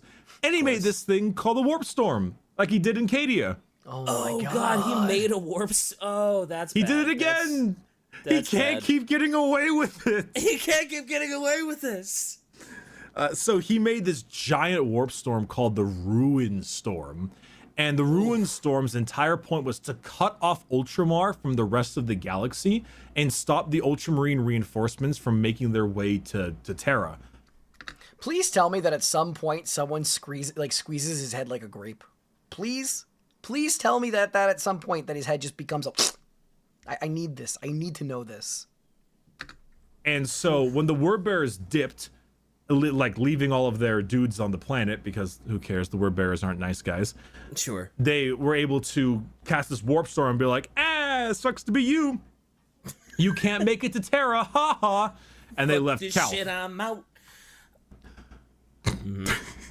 What? That's what they did. I'm just imagining that meme, but just with Lorgar's face. And he's all holy with all of his fucking scripture around him. By the Emperor, I'm out. And then Anyway. and then they out, and then the Ultramarines can't get in because the Ruin Storm. What an apropos name for a warp storm. I know. Erebus just loves his warp He gets mutilated and traumatized by Karn. At least that's something. At least that's something. Thank you, Max. storms. But after that, we then moved into something called the Shadow Crusade. And this is when things get exciting. Because it wasn't exciting enough. I know, right? So Guilliman, being like battered as hell from this fight, after a bit was able to kind of start getting his group back up, right? Getting some things up and getting a force. And this is actually turning into more of an underdog story. Because after the Battle of Calth, the Word Bearers, of course, Lorgar, linked up with the World Eaters with Angron. And they launched this giant crusade against the 500 worlds in Ultramar.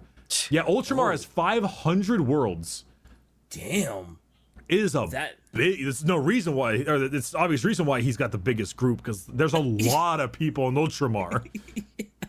Well, with the way he set it up, I guess it makes sense that he'd have 500 worlds, since he's, he's making sure every planet's self-sufficient, and yeah, that makes sense that he has a Is it bad to think that Erebus is basically just Jafar from Aladdin if he was like on a galactic scale? It just I don't know why he gives me that vibe. shitload of worlds. Typical Guilliman accounting. Yeah, sure.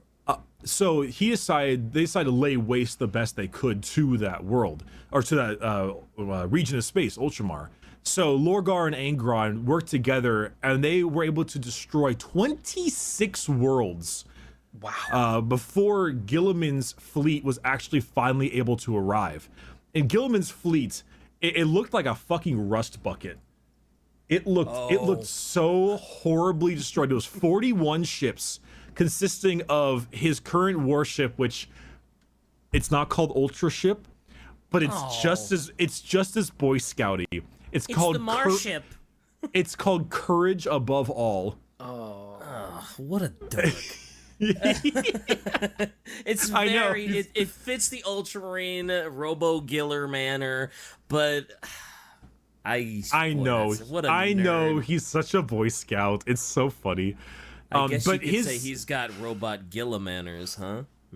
This is Boy Scout. Where's your drum set? Shy. Put the sound effects. Let's go.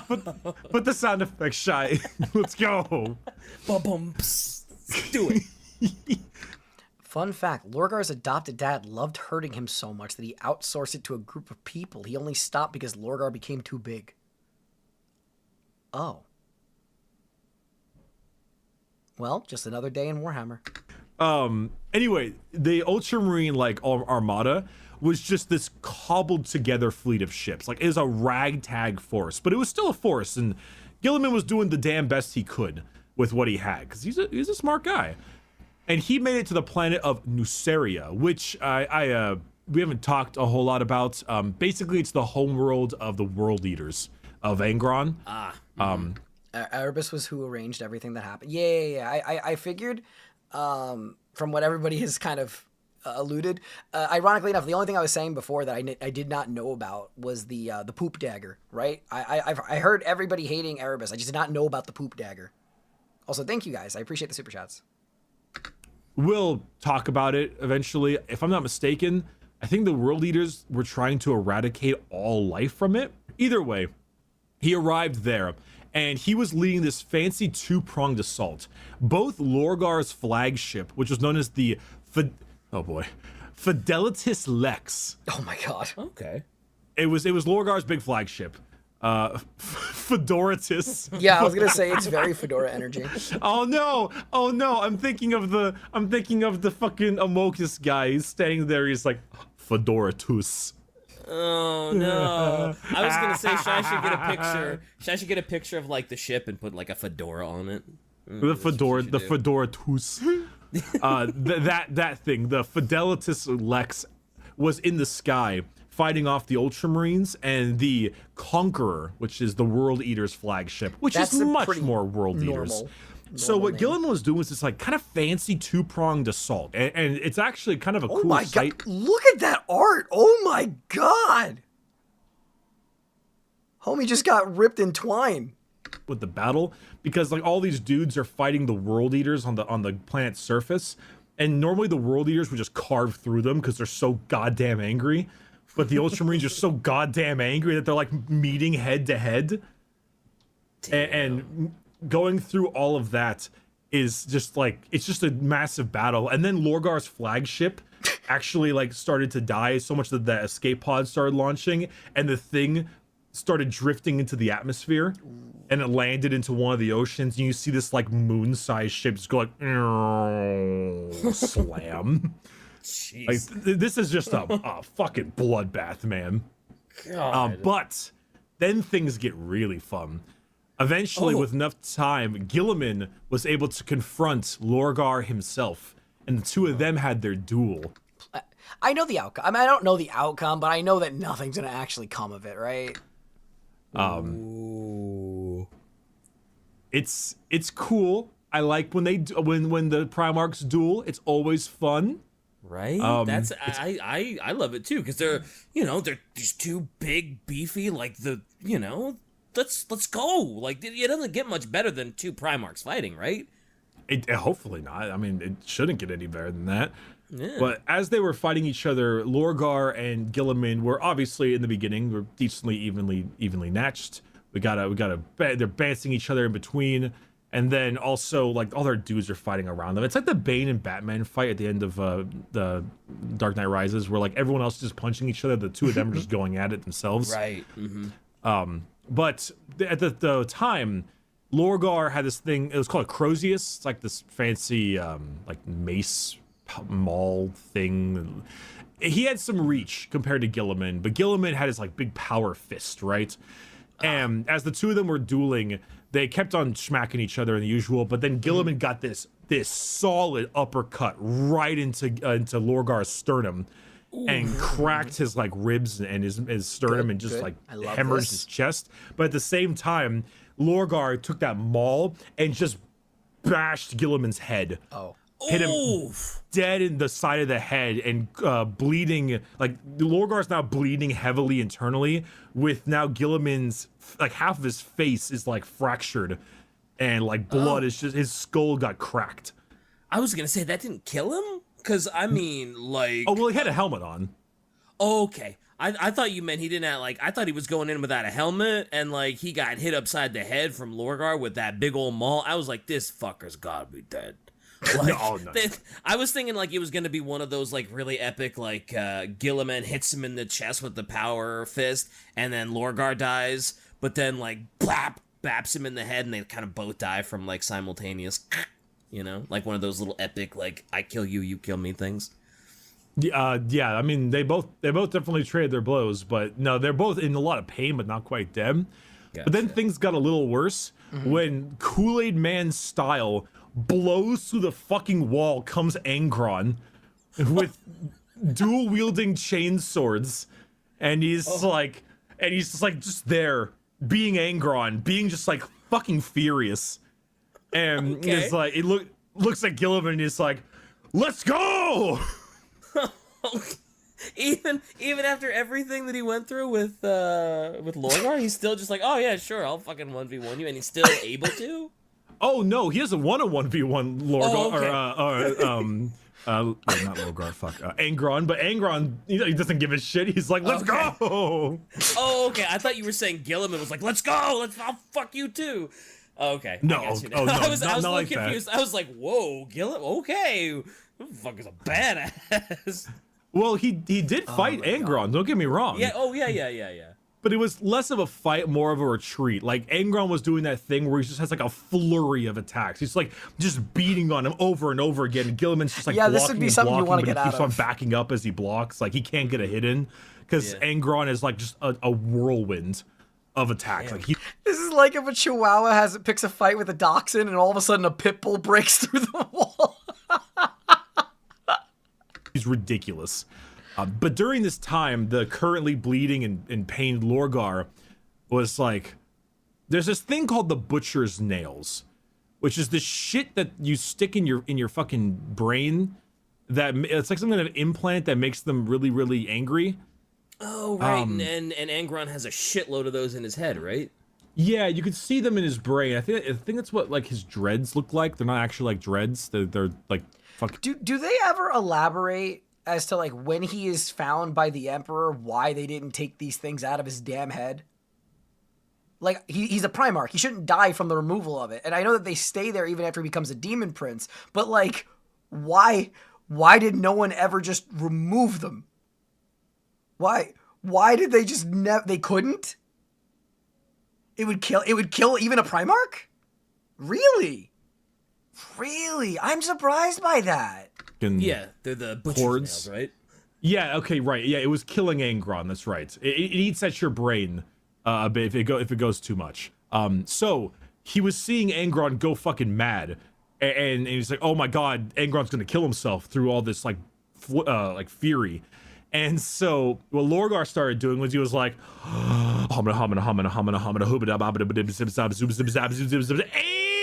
and then after he actually summoned like a giant pepperoni pizza from the fucking sky, it started raining blood. What? You mean marinara? It started raining marinara. You're right. It started raining cloudy with a chance of meatballs. Hey. Started raining marinara sauce, and then when it started raining blood, and then as it started raining blood and going crazy, Guilliman's like, what in the goddamn hell is going on with you, Lorgar? He's like speaking a fucking foreign language. He's doing all these incantations. And during this fight, Angron started going crazy. And this is actually when Angron himself turned into a demon Primarch. Oh. Through this ritual itself is when he eventually started going fucking crazy, and the demon form of him started breaking form and breaking through his armor, because if he didn't, Angron would have died. Oh. So, in a sense, Lorgar turned him into a demon Primarch or a demon prince in order to stop Angron's death. Oh, to save his life. Oh. To save his life, quote unquote. Quote unquote, yeah. Dude, in a Lorgar sense, sucks. I think there's a good chance that Angron would have killed Guilliman because he got a good chainsword like shank in his stomach and like revved it up a little bit into his organs. Yeah, now's the time you get the hell out of there. Now you run for your life. Isn't great. No. Not wonderful, but Guilliman. But at this point, it's when he started transforming, and I think because of that, he was able to get away. So Lorgar hemorrhaging blood. Look, if you went and you were fighting your brother, who's already a psychopath, who is literally just screaming after he breaks in through a wall like a Kool-Aid man, and all of a sudden you see a demon form start ripping itself out of its body, out of his previous body, you get the hell out. I don't know, it's like, there's no sense of even remotely staying there, because it's already terrifying. And then you just see his body literally being ripped apart and a demon coming out. Yeah, no. Guilliman just battered, and Angron breaking into his new form. Guilliman was like, yo, fuck this shit, I'm out. And yeah, okay, there you go. That is a great time to fuck this shit, I'm out. Wow, because Shai was posting a couple pictures of Demon Prince Angron, and boy, he's nutty. That's a motherfucker.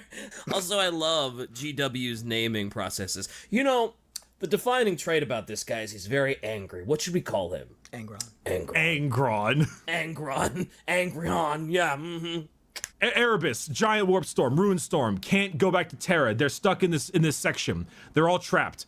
Okay, without the help of the Emperor, we now need to create like a second form of government in order to survive in this period of time. What? We're gonna call it the Imperium Secundus. There's a couple people here. There's Guilliman, Lionel Johnson, Sanguinius, and they're all there, and they're like, okay, shit, we need to create like a second form of government. Guilliman was like, I don't really want to declare myself the emperor of this Secundus because how power hungry Horus was. I'm going to give it to Primarch Lionel Johnson. Okay. And who arrived here with his Dark Angels. Even though he didn't really trust Lionel Johnson, he was like, I don't really like you a whole lot. How long were they stuck in this sector that they needed to form a secondary government? I know this takes over the course of years, but how long were they stuck in this sector? Though, with some time organizing this new second Imperium Secundus thing, Guilliman survived an assassination attempt by the Alpha Legion. Oops. Alpha Legion. That's you guys, chat. That's you. No one knows. Exactly. And, who's it? And eventually, my boy arrived. And you might think my boy is Vulcan. It's not. Yeah, who's your boy? I have a new favorite Primarch now. Conrad Kurz. Conrad Kurz. Let's go. I've been reading those Night Lord novels. I fucking love the Night Lords now. They're like they might be my favorite Space Marine Legion. I Night really Lord Army, like them. when you making the Night Lord Army, Bricky? I already have a Lord Discordant. What is that? What is that thing? That thing is insane. It probably also costs like $300, but that thing is insane. Oh. It might happen, all right? It might happen. We'll see. Shh.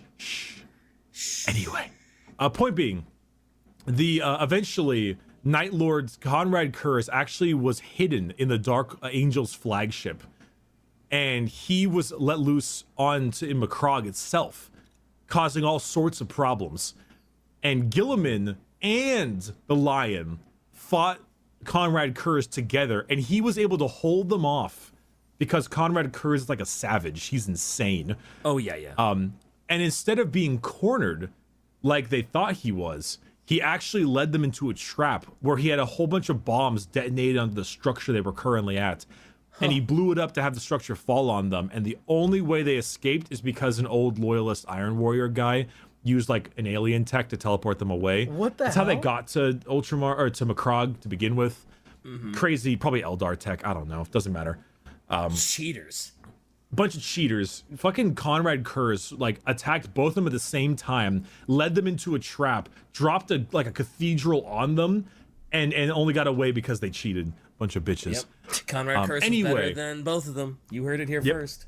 Conrad Kurz is the coolest Primarch. Yep. All those Kurz seven was, Night Lords fans are like, my boy. What do we put him at in the tier list? I think I put Kurz in like high A rank. I think was he the highest in A rank? Was he the highest? I think Conrad. I think he was the highest at A rank, and then second we had L. Johnson, like post heresy as like the second, as like the one right below him. I'm pretty sure that's how we had it. Let's go. So anyway, Guilliman decided to give the title to Sanguinius instead, as the Regent of the Imperium Secundus, because Sanguinius he's a pretty cool guy. Yeah, he's awesome. We like him. Yeah. I've never actually seen that picture before, Shy. That is the most Conrad Kurz thing I've seen in forever. It's the Ultramarines Macrogge, and he's just there with like his hanging Ultramarine bodies. I love that picture. I love Kurz so much. That should be his mini. That'd be great. So, with the new Imperial Secundus created, the biggest issue they had was Guilliman and Lionel Johnson constantly fighting over policy. Now, we haven't done the Dark Angels yet either, but I know a lot of people really like Lionel Johnson. I thought he was cool. I must say, reading this, it makes it seem like Lion's kind of a dick. Now, I mean, Guilliman's a Boy Scout, but the Lion seems really uncaring of like civilian casualties. Though, basically, he's really pissed at Conrad. Understandable. Because we meme a lot that the Dark Angels are Chaos Legion because a lot of their group went to the Fallen, which is like a turn chaos. A large amount of the distrust in the Dark Angels was fostered because Conrad Kurz is a troll. Kurz, with his actions, is one of the main reasons why the Dark Angels hate, some of the Dark Angels went to Chaos. Or it's assumed that way, and a lot of people are distrusting of them. Yeah. So the Lion was like hell bent on dealing with Kurz, like on hunting for him, and he was like, "Yo, Guilliman, he's on your planet. Declare martial law across the entire planet." And Guilliman was like, "No, excuse me, no, I'm not doing that, you fucking psycho." And he assumed that there's like a lot of rebellions started breaking out on the home world of the Ultramarines, and he was damn positive that Conrad Kurz is the reason. He thought that these rebellions were a fault of the Night Lords, which was in Kurz, which it probably was. And in that area of the rebellions, Lion was like, there's a lot of problems there. Let's nuke them. And Guilliman was like, no. No. Stop it. You're a psycho and I don't like it. Like, You're not doing these things, man. Cut it out. Please stop that. And I think the lion is becoming a paranoid mess because the Kurz is he's like this bee. Okay, but hear me out. Hear me out. Not saying that I agree with L. Johnson, but if there is a Primarch on a planet that you are against, it makes sense to exterminate as the planet. It just makes sense to me. Considering how hard it is to kill these guys, it makes more sense to just obliterate the planet if these guys are your enemy, because of how insanely dangerous each individual Primarch is. That keeps flying by his ear, and he can't deal with them. Take it easy, Falcon. In fact, so much of that kept going on that eventually they were able to finally capture him with a more conventional Space Marine assault, and they were able to capture Kurz, and they held him to account on a public trial for his treason, which I love because Kurz had one of my favorite dialogues in all of it. I think it was during this trial, maybe it's during something else, but he called Guilliman, quote unquote, an avenging bean counter. What is that? That is pretty great. I just really like that one. He's an avenging bean counter. It's like what a great fucking name for Guilliman. Oh yeah. Just a really angry accountant. Robo bean counter. I like it. Robo bean counter. It's perfect. But during this trial, Kurz was like, he actually revealed something. He was like, Lionel Johnson actually did order orbital strikes against the rebellion, against Guilliman's wishes. Oh, did he? And this revelation made the Lion so angry, he nearly went to kill Kurz in the middle of the trial. Oh, shit. And instead, because of all of this, and Guilliman and Sanguinius was like, okay, all right, Lion, you're out of the group. You're out of the group. You've been banned from my server. Get the fuck out. I'm surprised it took that long with all of their little spats, because although it's weird, to me, Lionel Johnson is doing the typical Imperium thing. It's oh, there's someone I don't like, just fucking nuke him. Yeah. There's someone I don't like, martial on, let's go fucking get him. It's that's so Imperium. Guilliman's adopted mom was also on the planet. Man. Also, thank you, Internet. And for Guilliman to just be no, I care about, you can't do that to my place. Fuck you, man. It's a very ironic. He's a caring guy. He's, After the trial, they said, hey, we're going to try and breach the Ruin Storm to get to Terra, who they just found out still lived. And of course, they were like, hey, the Emperor's still alive. We got to make sure he's got defense from Horus. And as they attempt to navigate said Ruin Storm, the fleet of the Ultramarines, Dark Angels, Blood Angels came across God knows how many fucking horrors during the Ruin Storm. Yeah. Where Guilliman again survived an assassination attempt by word bearers. Because, of course. Of course, yep. Finally, left behind in the space where Davin had been a breach in the Ruin Storm, which was visible to their fleet, and the path would eventually lead to Terra, of course. Okay. However, it was apparent that Horus had foreseen that this route to the throne world would open up. And so he left behind a giant fleet of traitor warships to bar that route. Because, of course. Of course. Sure. Why not?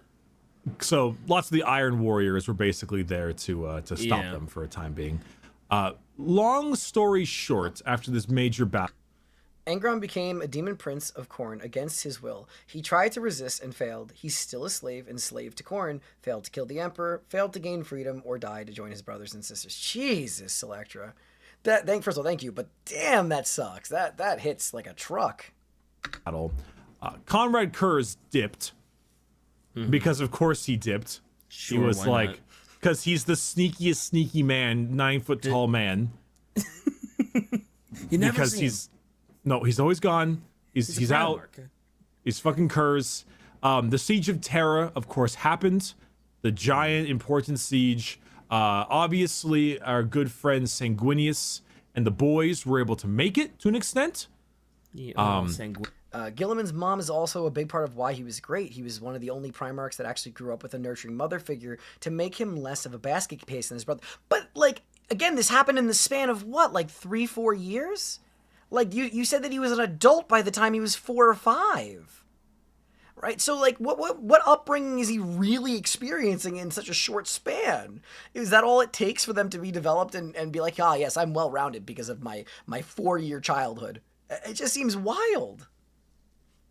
Also, I love evil Batman. I love evil Batman. Sanguinius. Oh, Sanguinius. Sanguinius. He's all fighting demons. Oh, Sanguinius. But unfortunately, of course, as we all know, a large amount of other guys, particularly Guilliman and stuff, were not quite able to reach the actual major battle of Terra itself. They were held back too hard. So the Lion, Dark Angels, Space Wolves, these guys were like hours away from the major final battle between the Emperor and Horus. And, they're like 4 to 5 hours too late. Yeah. I'm skipping a lot here, but... I know what you guys are saying. I'm not saying that I didn't believe that Primarchs couldn't have relationships or couldn't be attached to people. I'm not saying that. No, my impression was just the fact of, like, compared to everything else in this universe, which takes so long, and everything takes hundreds, thousands, tens of thousands of years. To me, the 4-year window of their childhood just seems so minuscule of something that molds their entirety for the course of 10,000 years. That's all I'm saying. You get the gist of it. We talked about this many times. Oh yeah, we have a Horus Heresy trilogy that you can go watch for a more in-depth thing. Just imagine if they had made it though. That would have completely turned the heresy on its head. But they didn't. It would have. So after the heresy, after the Emperor died and everything, Guilliman took command of the reform of. This is the thing we never talked about after the heresy. He took command of the reform of the Imperium. He was like, okay, a lot of us went under threat of chaos. All these problems happened. We need to fix what had occurred. So after tons of infighting, tons of problems about who should be the Lord Commander of the Imperium, Guilliman eventually took this entire throne for himself. Mm-hmm. He led through the Great Scouring to get rid of more of the traitor legions.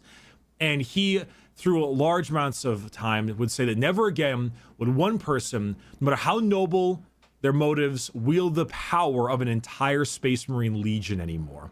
It would now be split among chapter masters, and no single person would hold the entire power of a Marine Legion, so this would never happen again. Right. In fact, with enough time, well, it makes sense. And he was like, okay, we need to diversify power, diversify structure, make it so that we can't wield all this strength at once. And he creates something that you might have heard of called the Codex Astartes. I need to rewind for a second, just because there's one thing on the previous screen. This pose. I couldn't listen to a word he just said because I'm so distracted by this pose. You would think in a series of war, sticking your arm out in front of you to take your other arm back is the dumbest concept ever, because that arm is basically just free reign to be cut off, blown off, or whatever. Why would you put your hand in front of you? Why would you hold your hand in front of you while you're trying to pull your weapon back? I don't know anything about combat. I don't know anything. It just looks stupid. It looks stupid and it annoys me. Again, you could tell me that is the most fundamentally intelligent pose ever, and I'd have no real argument to have for you because I don't know combat or any of that crap. But, I'm looking at it and it just looks really stupid. It just looks really stupid. Structure, make it so that we can't wield all this strength at once. And he creates something that you might have heard of called the Codex Astartes. He's holding no. He's not holding the Tyranid back. He has a fist out, and there's space between him and the Tyranid. That fist is not stopping a Tyranid. That fist is just there because he's just striking a pose. There is no reason for him to do that. I will not agree with you. No. Moving on. By structure, make it so that we can't wield all this strength at once. And he creates something that you might have heard of called the Codex Astartes. Okay. Kind of a meme. It's basically a book on how to do things. It's like, follow the book. Now, this one of the reasons why the Ultramarines are so anal is because they follow that book to the letter.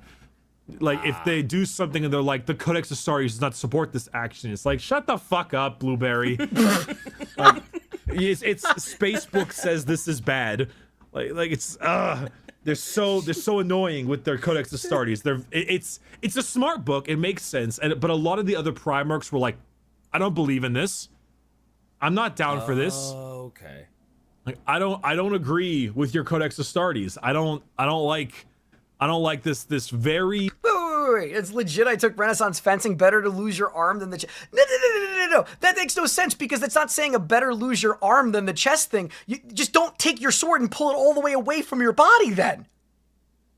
That makes no sense. That still makes no sense. You're still having your arm leaps and bounds far away from your chest. You're just like, yes, here, arm on a silver platter. You're not protecting your chest. And in fencing, you have your arm that's in front have the weapon. You don't have the arm in the back having the weapon. It doesn't make sense. Binding book, this very binding set of regulations. Right. Some it's people not fluid. It's too strict. Thank you, It's too, Saxons. yeah. It doesn't work for them. Yeah. You gotta go outside the box. Yeah, you gotta go outside the book. Some people like Rogel Dorn really didn't like it, but eventually accepted it. Ironic that Rogel Dorn didn't like regulations. I thought you were gonna say Rogel Dorn didn't like it because he couldn't read, but okay.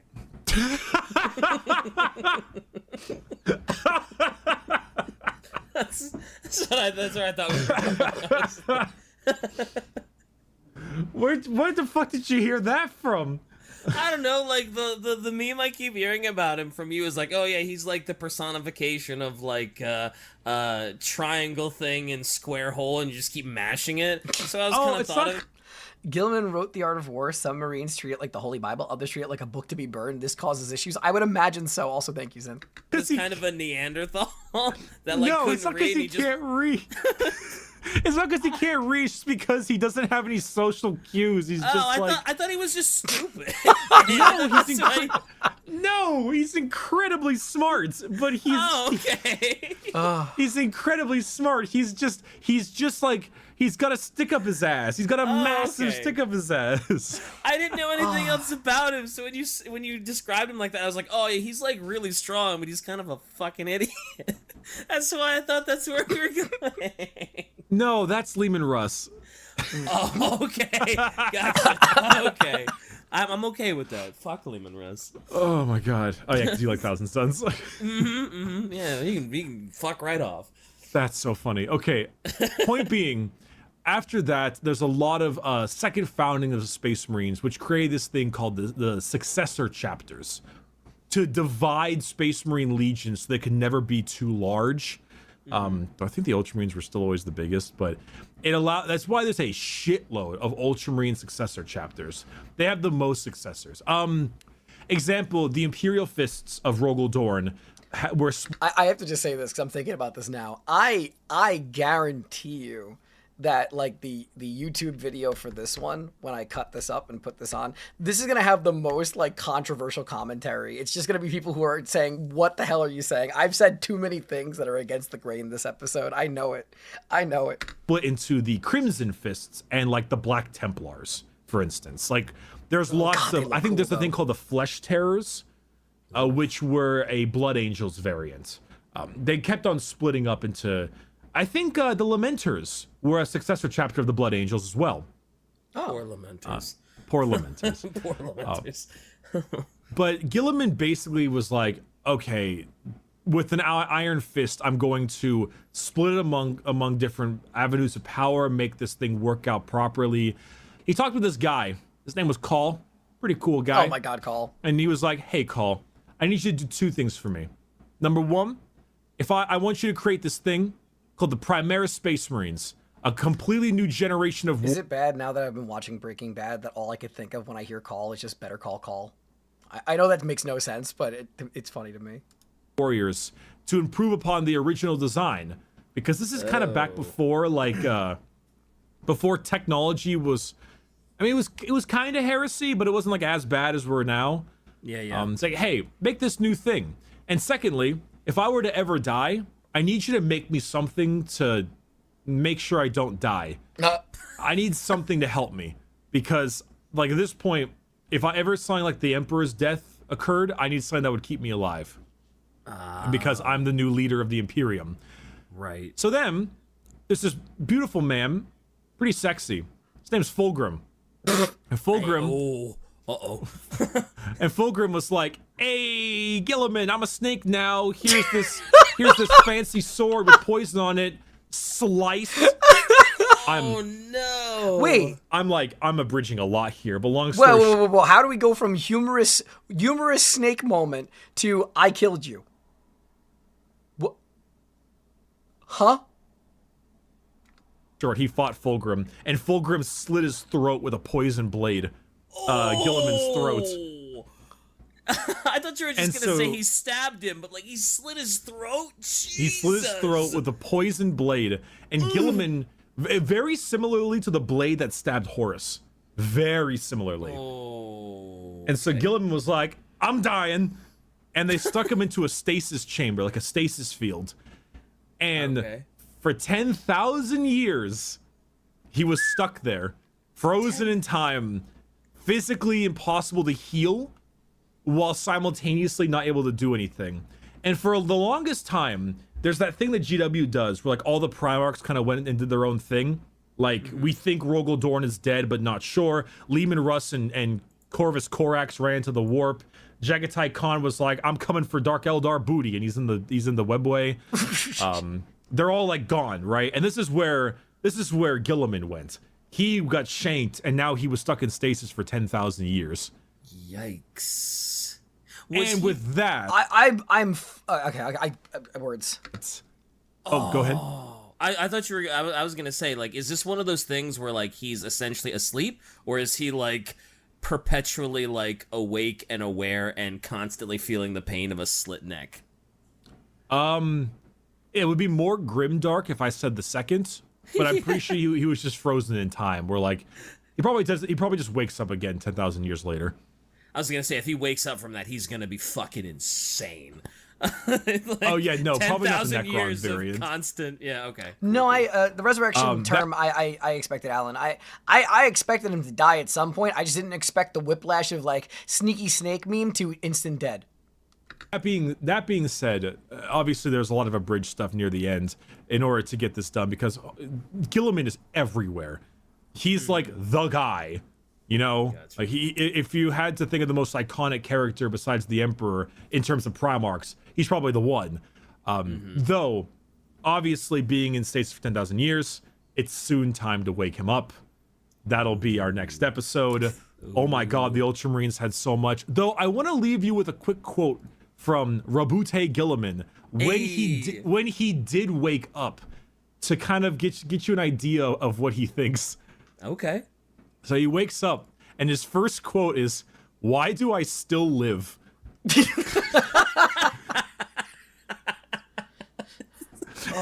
to suffer. That's great. It's like, "What more do you want from me? I gave everything I had to you, to them. Look what they've made of our dream. This bloated, rotting carcass of an empire is driven not by reason and a hope, but by fear, hate, and ignorance. Better that we had all burned in the fires of Horus's ambition than live to see this." So he's got ultra depression. He's woken up in this modern day, and he's like, "What have you done?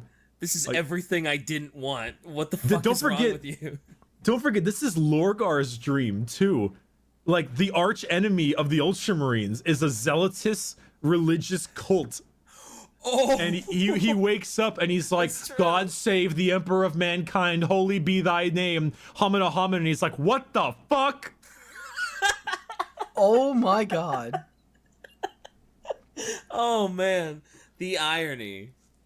The pain, the sadness, the suffering. Oh, I mean, I think this episode successfully made me like Rowboat Guilliman. Like, he seems like a pretty reasonable, cool dude. I still think the Ultramarines are trash, though. I will say this. I will say this. It's similar to what DK said. Learning about them like this. My current list as far as like favorite Primarchs now, I would say Guilliman's number 3. I would say Guilliman's number 3. We'll see where everything goes, but that's where I'm gonna currently place him on my little quirky list of who I like the most. Not a big fan of the Ultramarines. Gotta be honest, when you were like, oh yeah, they got ambushed and 120 of them died, I was like, oh man, Word Bear's sick, bro. Let's go. Let's get it. Let's get it, dude. Man. Ah, damn it. At least Guilliman's cool. Guilliman's cool. I like him. He's a reasonable, well thought out, strong, just dude. He's cool. I like him. So you successfully turned me into the meme of liking Robot Guilliman, but still fuck the Ultramarines. So, good job. All right, fine. At least you understand why they're everywhere, because they're the tactical, and also they have the most Ultrabar, right? They well, it makes sense they have the most people too, because like they have the largest contingents of Marines. Why they always get the releases. Why everything is always Ultramarines with GW, because they tend to be the largest legion. Mm-hmm. It makes sense. I think they're interesting. I think you definitely like Guilliman a lot more if you're the person who enjoys the logistical side of that kind of stuff. Yeah. If you like reason. No, that's why I like him. I like all that about him. Yeah, he seems like pretty a reasonable, good leader. Care about my people. I care about what happens, and he's a good guy. He's swell. He's swell. He is swell. I don't think the Blueberries deserve this kind of hate just because they're the poster children. I don't think they're that bad. They're not my preference, but they're not that bad. Ultramarines fans out there, I know I had to abridge a lot because I'm sorry, that's kind of your fucking fault for having 9 million goddamn books on your 9 million goddamn battles. But if I can convince DK to be like, he seems cool, I did my job. Yes, you did. Still fuck the Ultramarines, but I like you, Guilliman. You're all right. God damn it. I love that. That's a perfect spot to end it. Okay, let me quickly go to my other screen, and we'll talk a little bit before we go to the next video. Let me get my music on. Where are you, music? Do that. Do that. Make me a little bit bigger on the screen. That was really fun. I like that one a lot. I mean, I've liked every episode. Who am I kidding? I've liked every episode of Adric so far. What makes him so good in 40k is what makes him boring in 30k. I don't even know anything about him in 40k yet, because I took your advice. We watched the first video on Guilliman, and now we're gonna watch the resurrection of him either Friday or Monday.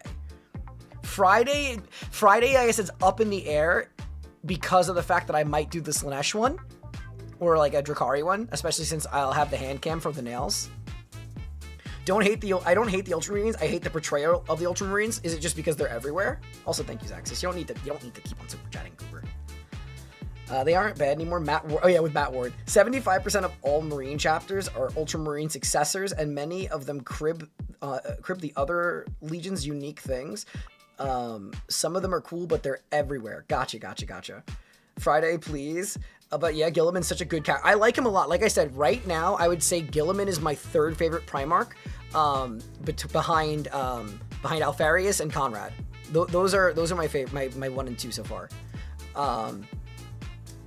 Sorry for repeating myself. I just want to drive this point home. The Imperium's Holy Book is written by Lorgar. I saw, Alan. Don't worry. You don't have to worry about repeating yourself. If I miss something, I can't read everything. I try my best, but I get you. I don't understand.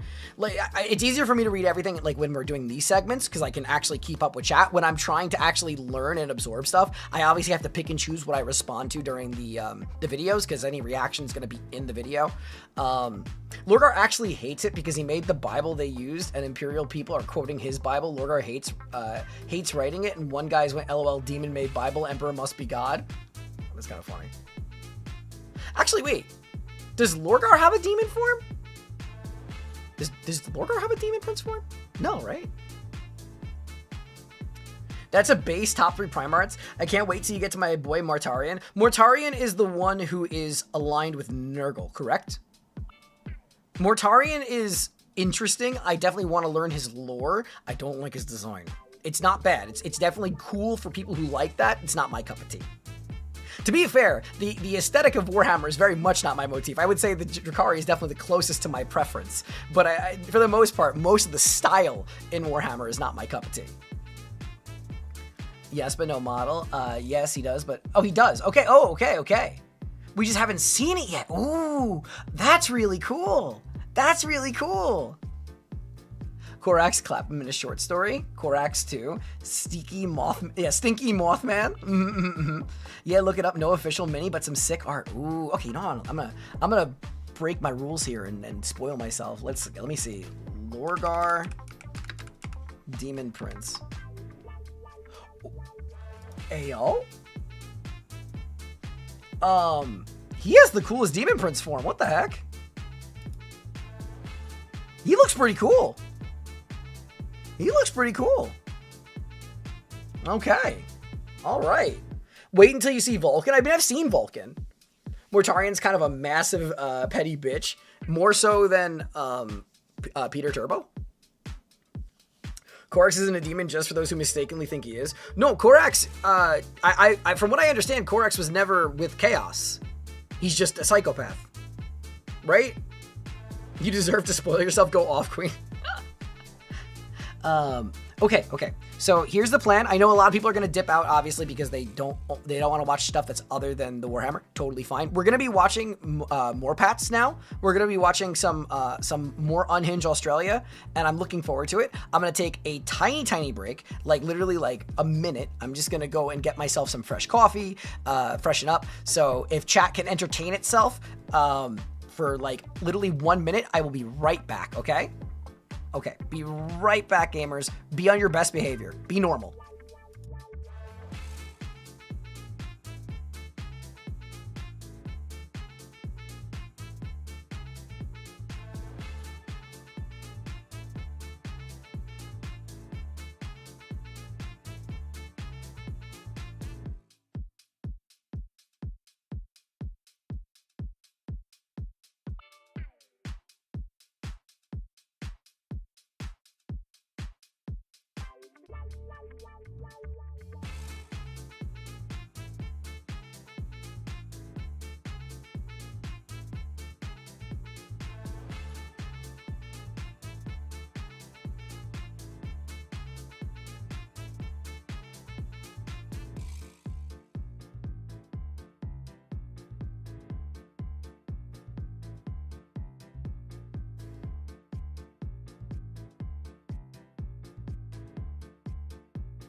Why is this the first thing I see when I come back? Why are you guys like this? Can't you guys...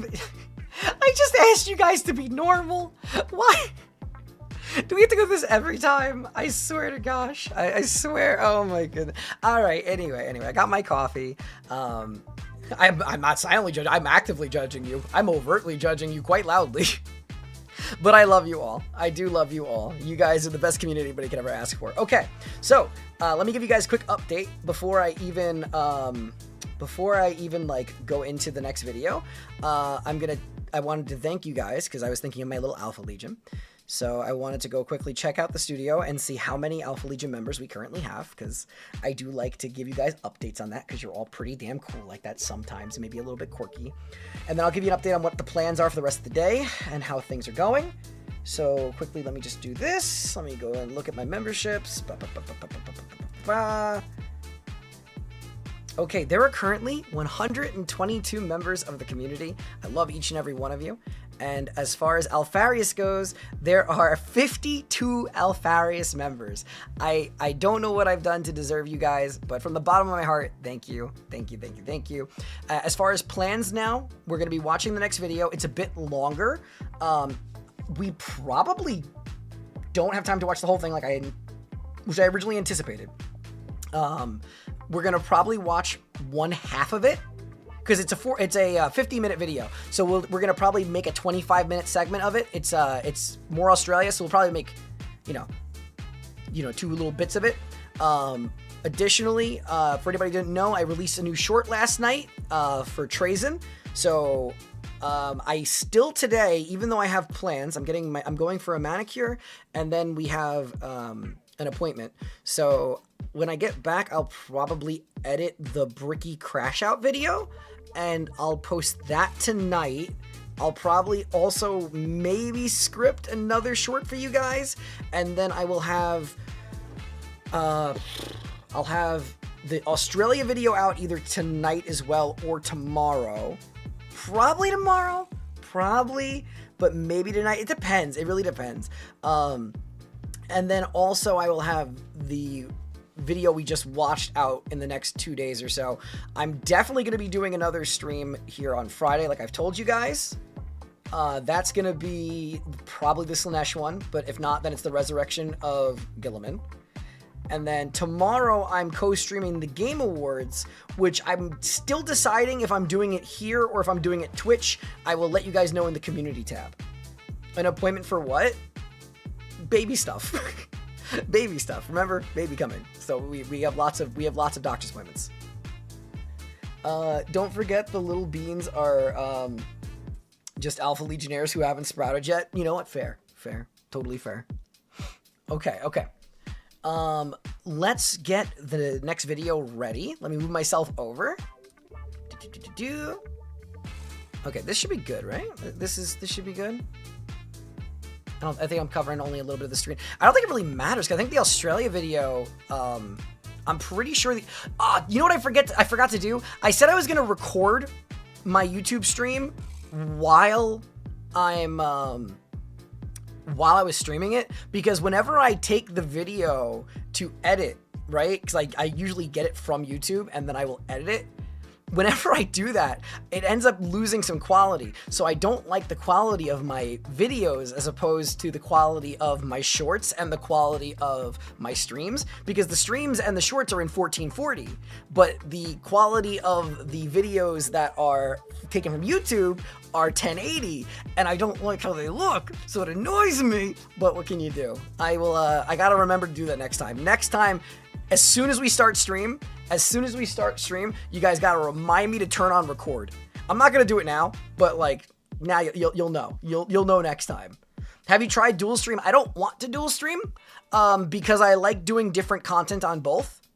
I like there being a reason that people want to come over to the other, because I like being able to mindlessly go play Mega Bonk or doing something over there, right? I'm not really going to do that over here.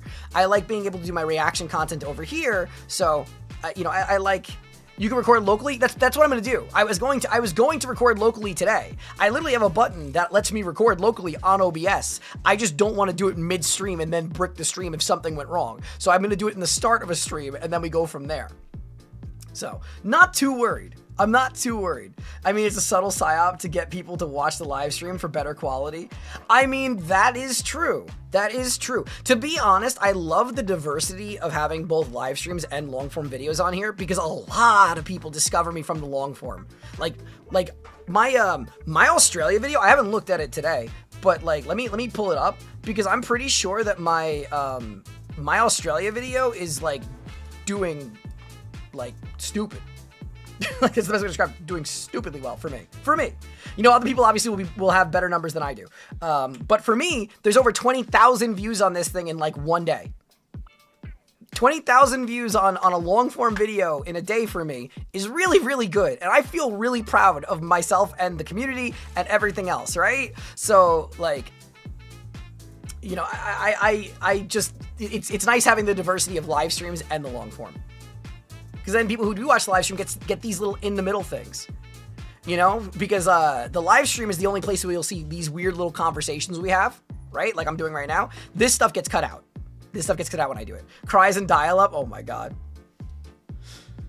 All right. Oh no, I could not handle both chats combined. You guys are two fundamentally insane communities, and I could not handle two of you at once. I could not handle Twitch chat alongside alongside you guys. No. All right, let me set up the Morpats one. Did they see it? No, you're not supposed to start right away. Stop it, Morpats. Bad. All right, let me get this set up. Boop. I'm gonna move myself over so it looks better, because I can actually do that now. I can be bigger on the screen. Isn't that exciting? I can be bigger on the screen for these. Okay, so let me turn my music off. All right, so we're gonna get started, and we're gonna watch the next compilation of Australia being terrible and horrifying. Not terrible. Terrible is the wrong word. Horrifying. We're gonna get through probably about half of this today, and we'll do the other half another day. All right, so let's get started. This seal is such a menace that he routinely gets the cops called on him. Introducing our protagonist, Neil the Seal, a 600 kilo absolute unit of a southern elephant seal. Wait, why is he so cute though? Wait, he's so cute! From my home state of Tasmania in the land down under, who is known for, above all else, being an absolute fucking menace to polite society. But despite his crimes, we all still truly love him. I love him! Wait, what the heck? See, he seems to just fucking hate traffic cones and road safety in general, has regularly been caught trespassing, and then once he has been caught trespassing, belligerently screaming at locals because they won't give him his fucking fish, and has been known to just block roads by plopping his fat ass down directly in the middle of them. However, hands down, the funniest shit he has ever done was just straight stopping this random lady from going to work. I shit you not. This motherfucker crawled out of the ocean, up the beach, crossed the road, absolutely fucking bodied this woman's poor letterbox. Oh my god! To plant himself directly in front of her fucking car. She was then unable to go to work because this half-ton beefcake was camping her driveway for so damn long. Local news had time to drive out to her house and cover the fucking story. The editing I'm gonna have to do is gonna be horrible if I have to actually bleep out all of the times he curses. Oh my god. Now, this is a lot of menace for a single seal to cause, but the funniest part of this is, old mate isn't even fully grown. He's like 5 years old. Wait, really? If you think he can fuck things up now, wait until he's nearly 2 solid-ass tons of blubber. I never realized how big they get. Oh my god. And takes issue with the wall of your house. I do not think that seal damage is covered on my fucking insurance plan, dude.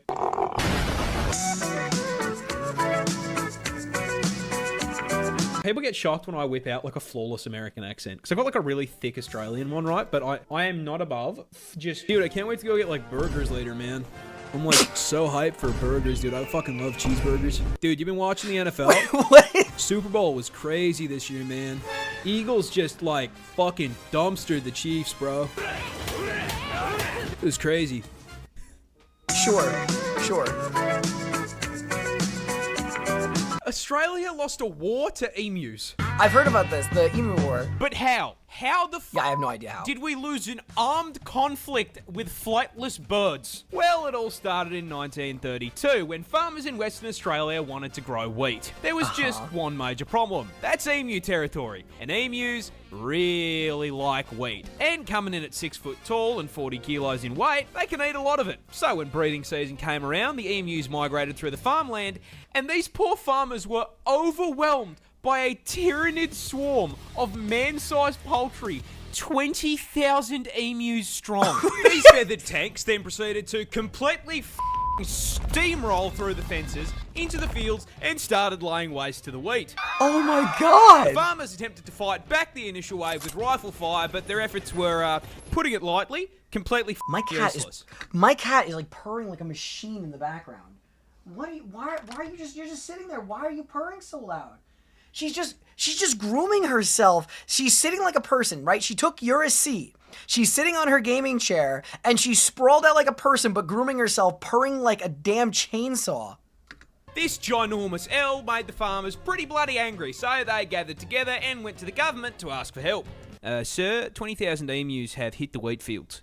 Fuck me, mate. And so the government declared the emus enemies of the state and sent in the army to commence the Great Emu War. The entire 7th Heavy Artillery Division was deployed to WA, armed with Why is it specifically an artillery division? Excuse me? with 2 LMGs, 10,000 rounds, and What? the sole objective to blast anything with feathers. A little bit excessive for an overgrown turkey if you... Okay, I'm going to sound completely ignorant here to Australian history. I really thought that the Emu War was more so a term. I never thought they literally brought munitions and actually were trying to gun them down.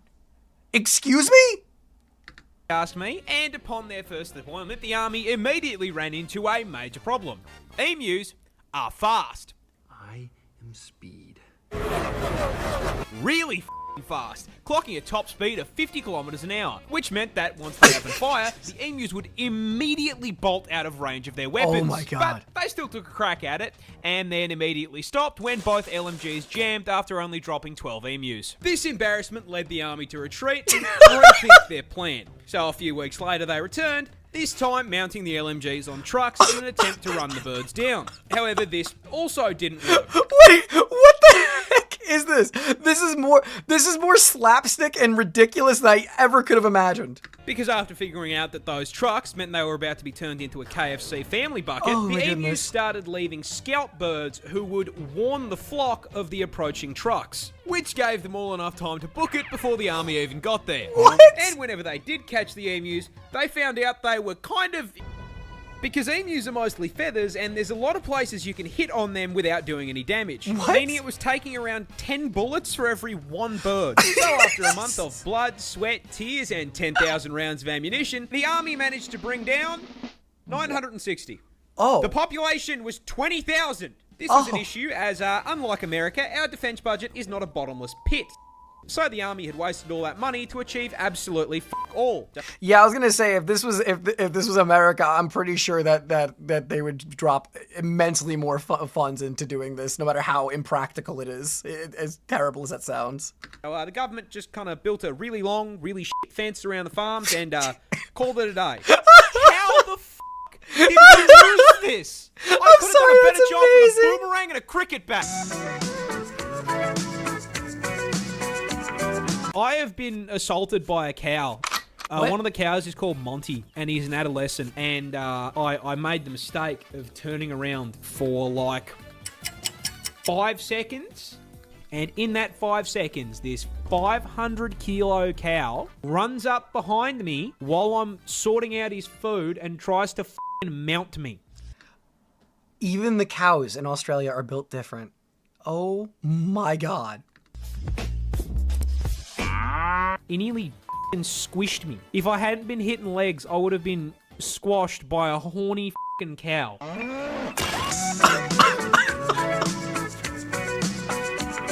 This bird has to rearrange its organs and skeleton just to lay an egg. What? This cute little guy is the kiwi bird, a It's species of adorable, ratite native to New I'm sorry. I can't look at it now, but like, look at this little guy. He is the cutest little cute thing. little guy is the kiwi bird, a species of ratite native to New Zealand this time, and the absolute poster child for getting cucked by evolution. You see, this walking featherball is actually directly related to the emu, ostrich, and cassowary, being a member of What? the same family of flightless birds. However, there is a problem. You see, the rest of the kiwi's bloodline actually looked up a build guide before picking their stats, and as such made sure to trade the whole flying thing Yeah, but they're cute, and that's what matters. Cuteness is always the best. for something useful. With all of his cousins specking into speed, size, and some kind of offensive capability. So that leaves the question, what did the kiwi pick to make up for not flying? Absolutely nothing. Kiwis are tiny in comparison to their relatives, coming in at only 4 kilos in weight. Just look at the baby. I'm sorry. That is the cutest bird ever. I am sorry. That literally is the most adorable thing. and 50 centimeters tall. This is because kiwis evolved largely on an island with no natural predators, so they downsized and traded out the knife feet and bloodlust for just being a little guy with a good attitude, which honestly works pretty well for them, until the British did British things, and now they have to deal with cats and dogs trying to eat them. And considering this build was not designed for PvP, they have been clapped so hard by invasive species that they are now unfortunately an endangered animal. But getting shafted by the British is just the beginning of the generational violation of the Kiwi, because these poor feathered fruits... I'm sorry, I keep pausing. I know it's supposed to be like funny. This is a funny compilation, but look at the baby. Look at it. Can't even reproduce without getting f***ed over. You see, the kiwi bird's cousins are famous for laying huge eggs. Oh no, please don't tell me the thing's eggs are massive. Oh no, the poor I'm baby. talking hit your protein macros in one meal-sized eggs. And you would think that is because they are large. And you would be wrong. Because their vertically challenged cousins have to lay eggs the same... What? Huh? What? Huh? Huh?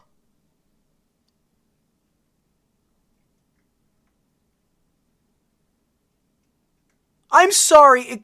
What? Oh. Okay. Size. A kiwi bird lays eggs 20% the size of their body. With the egg being so bloody large, it rearranges their internal organs and stretches their rib cage just to be able to hold the thing. For reference, that is like a human giving birth to a 15-kilo child. That's not a bun in the oven anymore. That's a whole my bakery. God. There was a big-ass huntsman that used to live in my house, and I'm gonna be honest, dude, I kind of just let him hang out. He ain't f***ing small. I'll tell you that much. I don't like it. No. I was quite happy. I will still live by the mentality that I'm a coward and I don't want that in my house. Let him just chill, because I never saw a mosquito or a fly in that house. So he was paying rent in his own way, you know?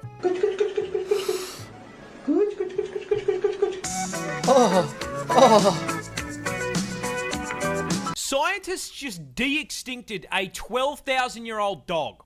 Well, kinda. You see, a bioengineering company called Colossal has dedicated itself to doing what every single Jurassic Park film has told us is a bad idea. Bringing back extinct species. And recently... Oh, is this about the Tasmanian tiger? Is that what it was called, right?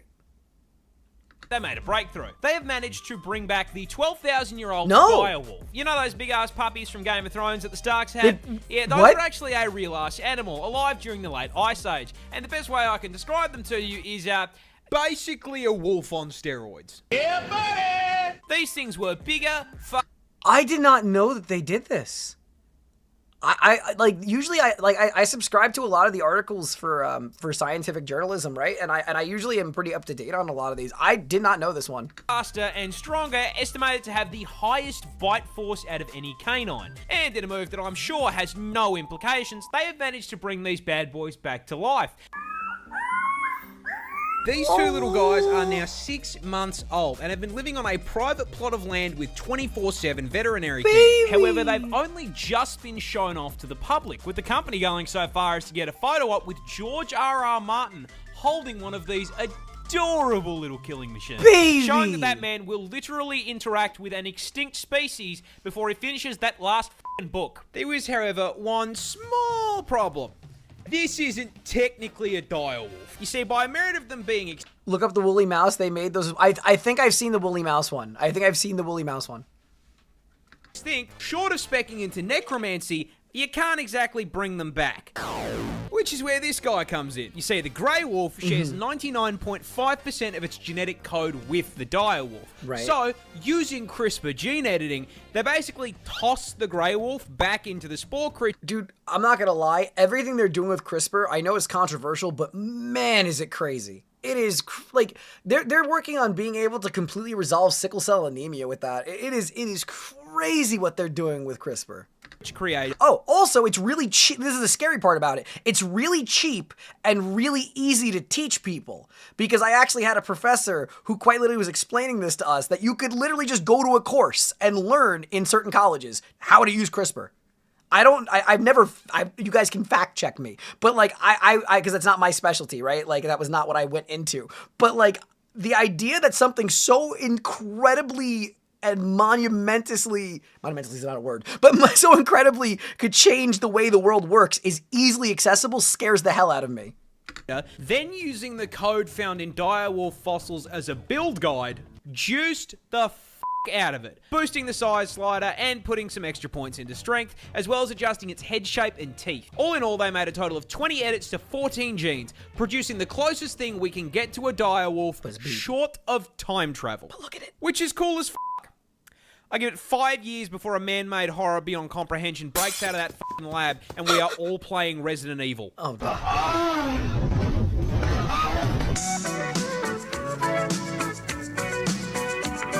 This bear was actually a soldier. What? But how? You see, it was 1942, and the 22nd Polish Artillery Company were passing through the mountains of Iran on their way to... I love how we're gonna have a random Polish video mixed in with all the Australia stuff. I'm gonna make a thumbnail. It's gonna be like, yeah, Australia is terrifying. Polish bear. Polish bear. The front lines to fight the Nazis. While passing through a town on their way, they were stopped by a young Iranian shepherd looking to trade with them for rations and a Swiss Army knife. When the Poles asked what he had to offer in return, the young shepherd produced a burlap sack containing an orphaned Syrian brown bear cub. You see, this bear's mother was shot by hunters, which is how he ended up in a low-tech Pokeball being offered as a trade deal. The Polish looked at the bear and, clearly seeing the potential for insane dad lore, said, "Damn good deal." And in the most worthwhile trade deal in history, parted ways with their supplies in exchange for a Pokemon, adopting him into their ranks and naming him Wojtek. And the 22nd immediately set about raising this little man as a proper bear and soldier. Maggots! As a baby, they would feed him condensed milk out of an empty vodka bottle, as well as feeding him on the cartoon bear diet consisting of fruit, honey, and marmalade. They also appointed a soldier as his caretaker, who wasted no time in showing Wojtek. I'm sorry, I understand how cool this is, but I'm just loving how adorable the idea is of a bear just sticking around with a regiment of soldiers. It's just so cute. Wojtek had to fit in with the rest of the army, teaching Yogi's little cousin to wave, salute, and even march.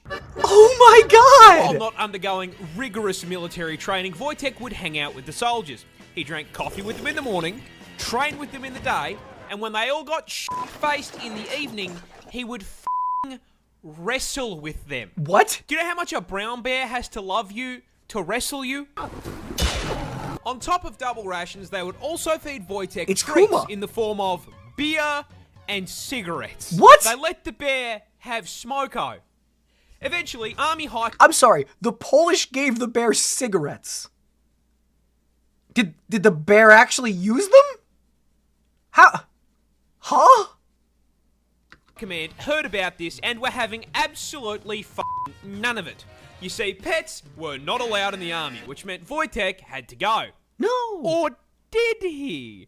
Because the 22nd Artillery Company officially enlisted him. I'm doing my part. I'm doing my part. Wojtek was given a serial number and granted the rank of private. So when What? confronted about the very conspicuous bear, they simply went, "That's not a bear, that's Private Wojtek."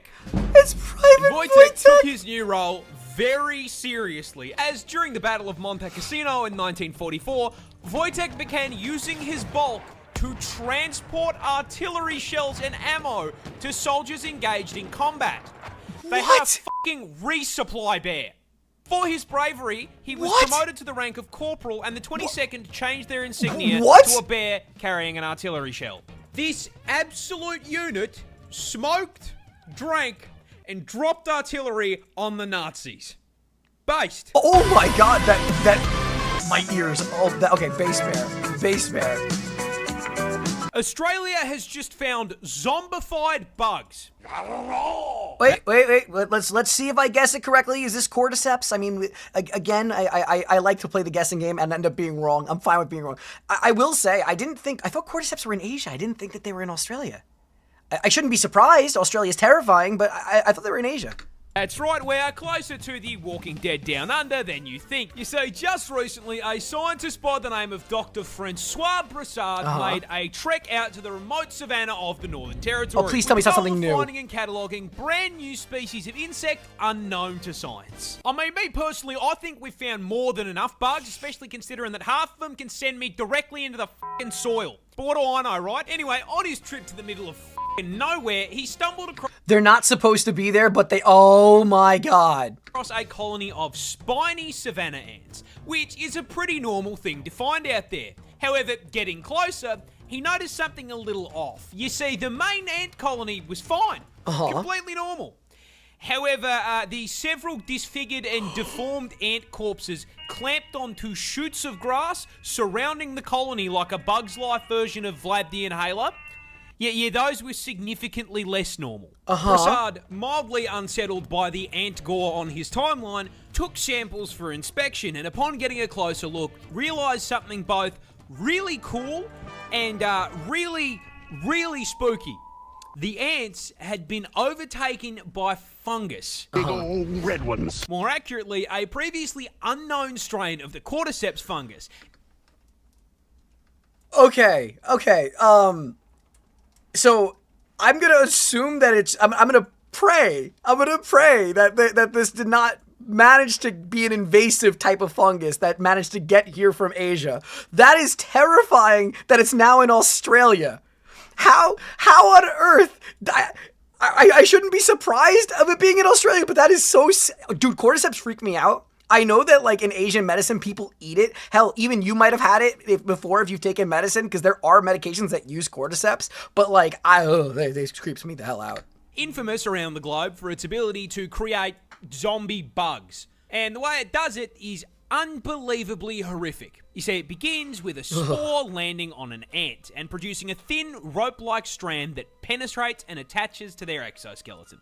At which point, the ant gets a little timer on his hotbar, counting down to a family reunion with his ancestors. Once inside, the fungus begins to take control of the ant's body and brain function, completely changing their behavior, replacing their colony-focused mindset with one single goal: climb. Its fungus-riddled mind drags its rapidly deteriorating body to the closest high point, which is usually a plant, with its final act being to clamp its mandibles onto the stem in a death grip, finally succumbing to the infection and being completely consumed. Its corpse blossoming into a fully grown cordyceps fungus and raining down spores onto the rest of the colony to continue the cycle of infection. I hate it. Now look, I know this fungus is found elsewhere in the world, but it's a new strain and it was found in Australia. With my luck, I'm going to be playing The Last of Us against couch-sized spiders within the fucking week. Yeah, no, that's a big no. Big old no. That made it so much worse. So much worse. Who wins? 100 men or one gorilla? Well, to get your answer, we're going to have to look at our fighters for the most anticipated cage match of 2025. And in the red corner, standing at an impressive 6 feet tall and weighing a Look at that Giga Chad. Just look at him. He's just a little guy. ridiculous 220 kilos, we have one singular silverback gorilla. Stepping into the ring to settle the score against humanity for what we did to Harambe, this fighter is bringing some impressive physical strength, capable of lifting up to 800 kilos of weight, meaning... I knew gorillas were strong. I didn't ever even consider what they could bench. Like, that's insane. That is an insane number to process. That if it gets its hands on you, a gorilla is more than capable of picking you up and doing you the same way that Hulk did Loki. Now, on top of being stronger than Eddie Hall, they also have an unreal reach advantage with a 2.6 meter wingspan. which is a fairly major problem because a right hook from a gorilla produces 2,700 pounds of force.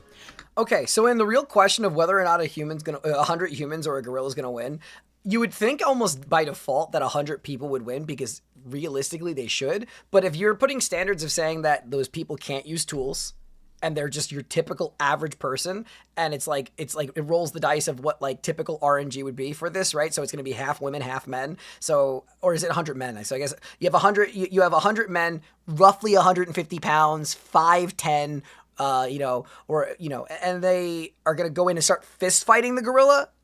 I don't know, because a lot of those people are going to be taken out in 1 or 2 hits.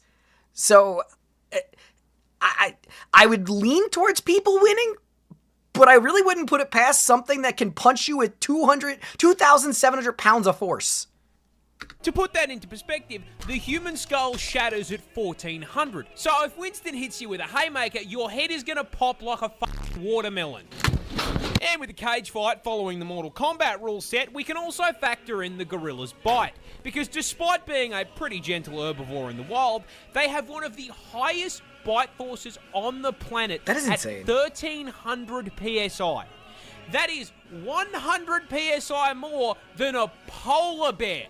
And now, with our fighter statistics out of the way, let's get down to business. Can our gorilla win a fight against the 100 average men in the blue corner? Place your bets. Let's see who comes out on top. Yeah, look, I'm going to keep it real with you. Even with those stats, Winston here is getting bodied. I'm sorry, he's going back to the spawn room. Do not pass go. Do not collect $200 directly to hanging out with Harambe in heaven. 100 people. Okay, yeah, no, that's the best way to describe it, to be fair. The first 15 people are screwed, and then this gets overwhelmed. That's fair. That's fair. It's just too fucking many. He's getting jumped. However, not to say he's not going to take a few with him. My guess is one guy runs up and gets swatted across the cage like a toddler, shatters his ribs against the bars. Second guy gets grabbed by the leg and given the Hulk treatment.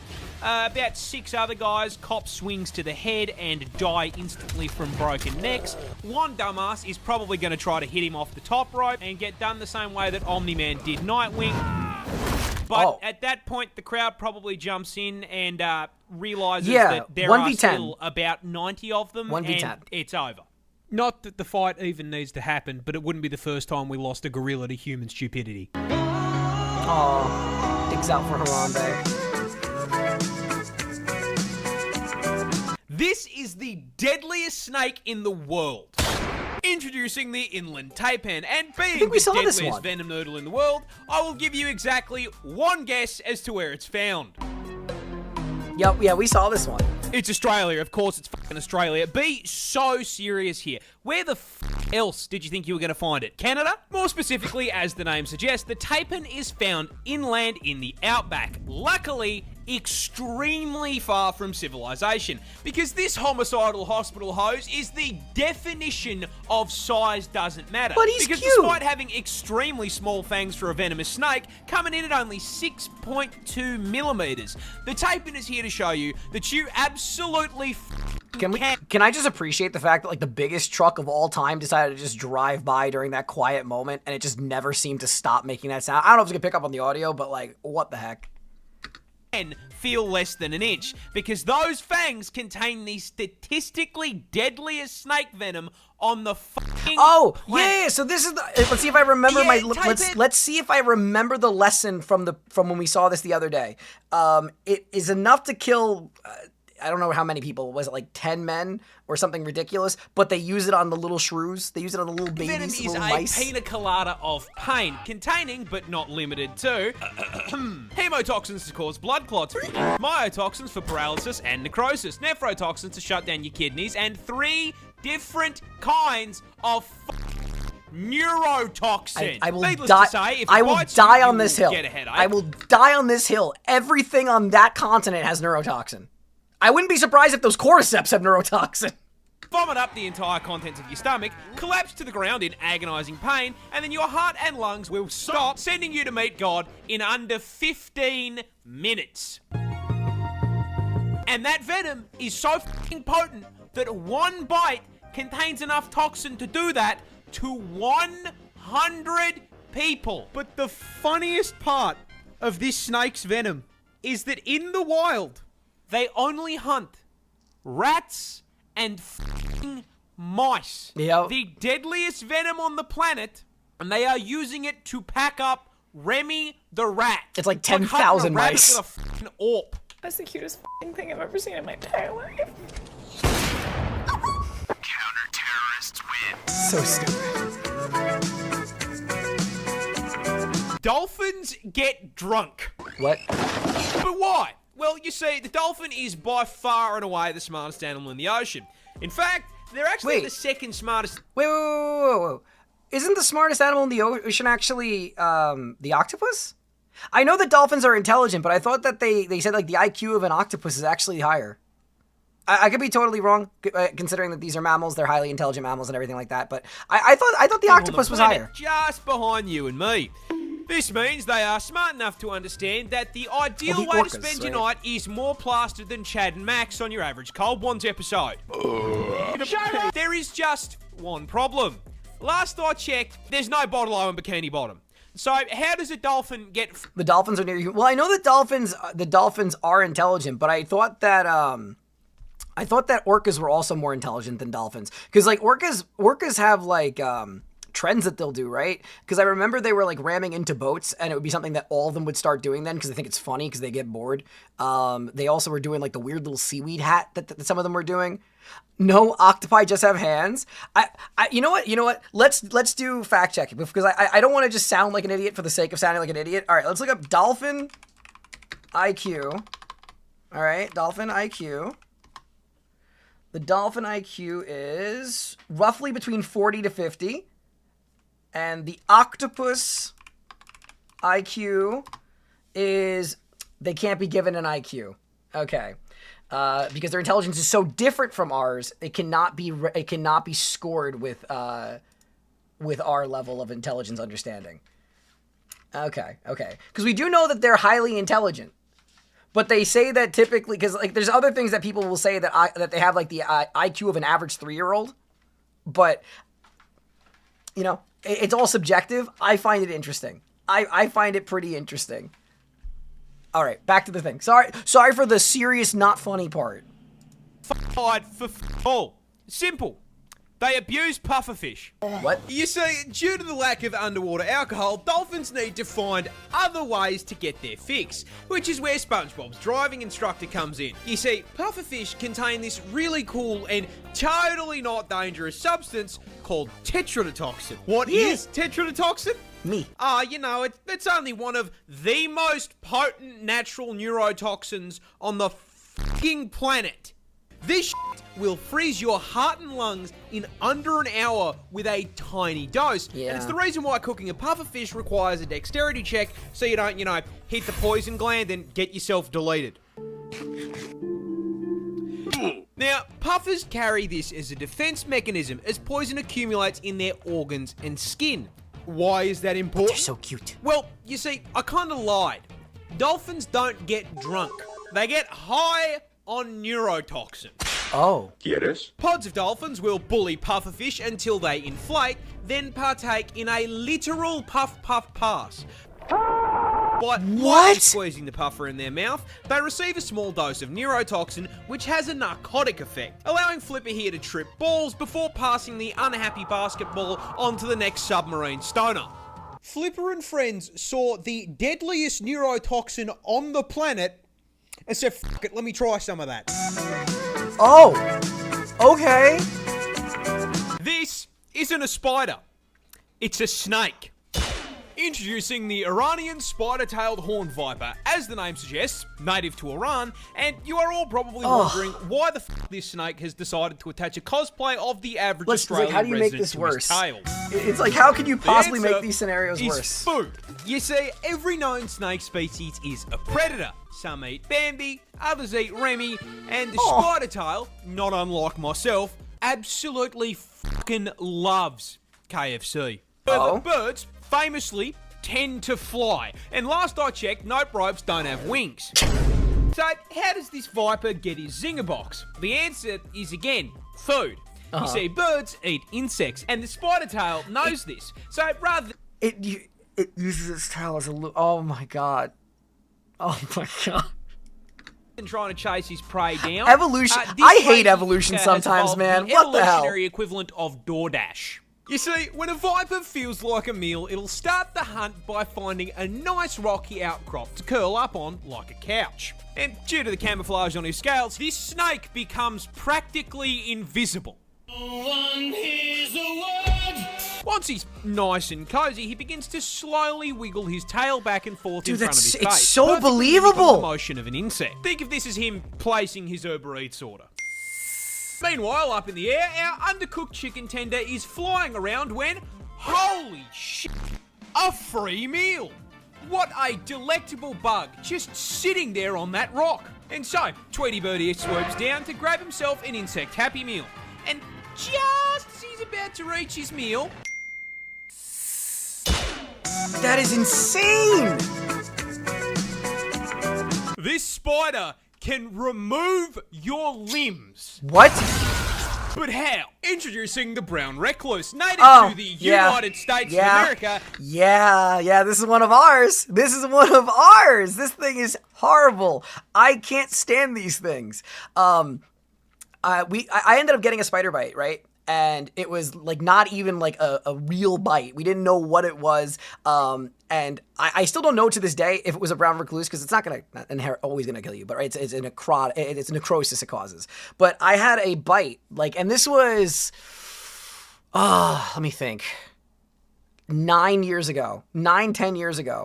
And I went and I did not even feel it.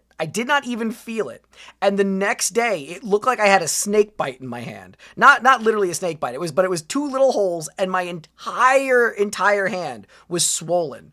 And it was disgusting. And thankfully it was taken care of. Right, it was taken care of. It healed and everything. Right, so it didn't like leave any dangerous, like long-term, not dangerous, but like any long-term gross wounds. You guys see my hands on camera all the time, but it did. If you look carefully at my hand, I'll show it on camera next time when I stream on Twitch. I have two little tiny scars. From this crap over a decade ago.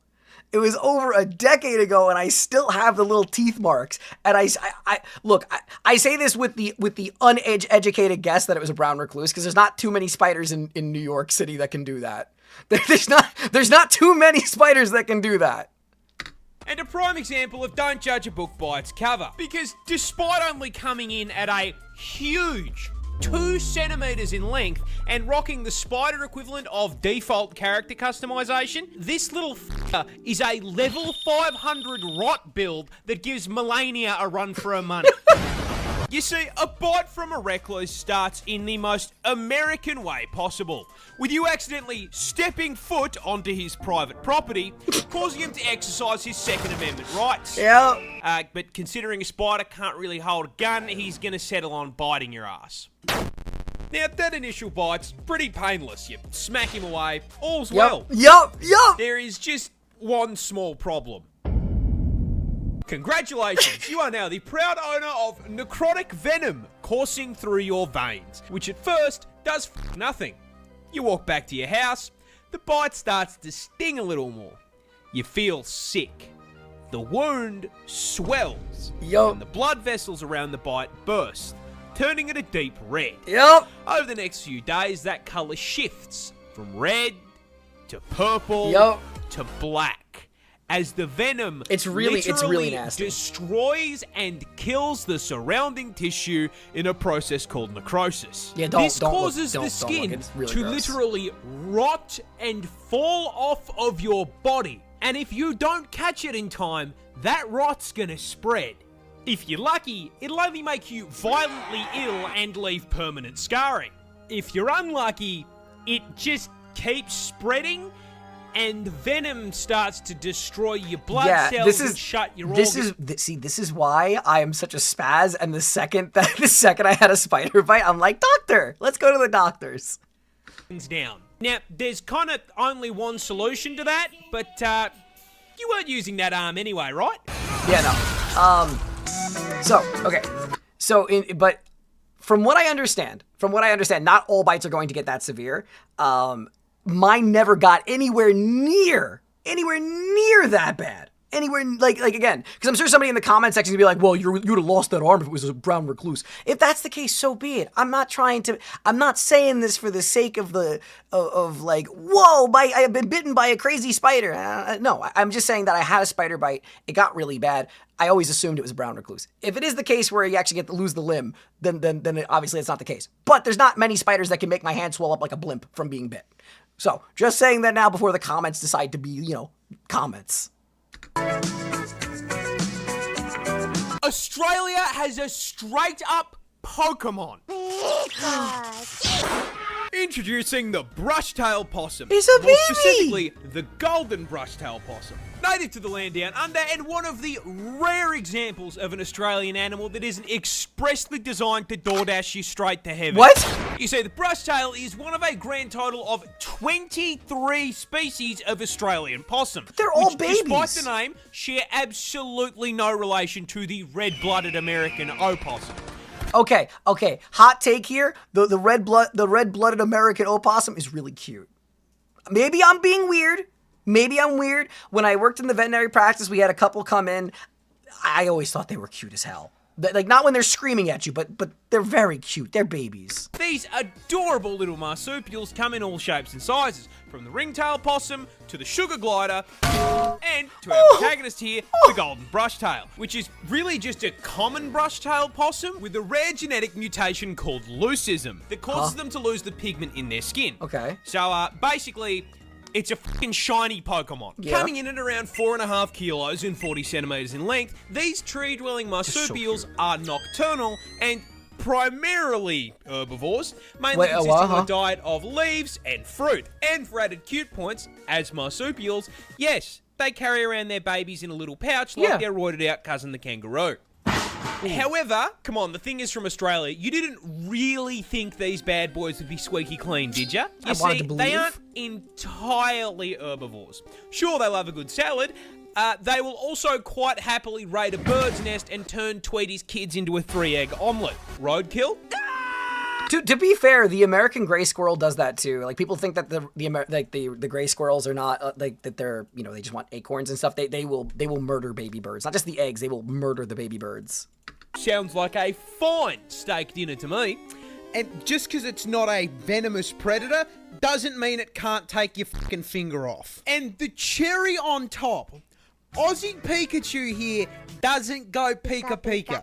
No, you see, Down Under doesn't have Pokemon trainers, because when you step into the tall grass out here, you hear this absolute fucking demon.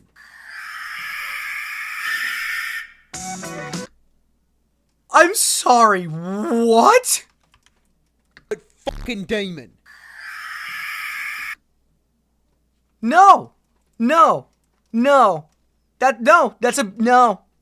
I think we're good now. I think that we have watched enough Australia for the day.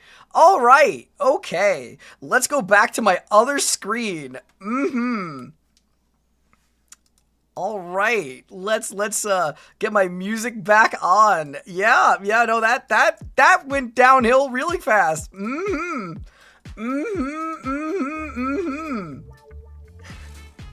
Biblically accurate possum sounds. That one was something. It's so cute, satanic cry. Yes, of course. That in fact was the scream of the damned. I don't really think that there is a more accurate way of describing that than the scream of the damned. that was something. Oh, that's so funny though. Yeah, and here in Chile, it's common in the city. Wait, what is this? This is how cryptids happen? It's so cute, satanic cry. Yeah, no, I was humbled. But yeah, no, so, I went 4 minutes over what my time frame was, but it's okay. I'm still good on time. I'm gonna be wrapping up now. Want to say thank you to everybody who hung out today. I will try my best, if time allows, for me to churn out a video tonight. At the very least, I should have something. I would love to have the Australia bit out tonight. but if not, I should have the Bricky video. I don't think I'll have time to script a short tonight, but I will at least write some stuff down for ideas. But yeah, okay. So moving on, tomorrow, like I said, we're gonna be co-streaming the Game Awards. I think they start at 4 p.m. Eastern. I'll let you guys know in the community tab whether or not I will be over here or on Twitch. Most likely on Twitch, because that is what I agreed to do it on when they reached out to me. Australia Pikachu versus the Huntsman. Looks cute, is actually a demon. Looks like a demon, is weirdly helpful. I think I'd take the Screaming Pikachu. I think I'd take the Screaming Pikachu over the Huntsman. I know, I'm going to get a comment for that too. Speaking of comments, I guarantee, the amount of comments I'm going to get on the videos, like, I love getting comments. It's good for interaction, but I have a feeling that my takes in the Australia one and the Guilliman one are going to have some things to say about me. But that, you know what, maybe I could be wrong. Maybe everybody's going to be like, oh, you're so fun and quirky. Well, we can hope. Thanks for the stream. No, thank you guys for being here. I love and appreciate you. Like I said, I'm gonna go get a manicure in like 15 minutes, so I can't wait. I'm probably gonna get pink or purple because you guys all want it. No, Slanesh.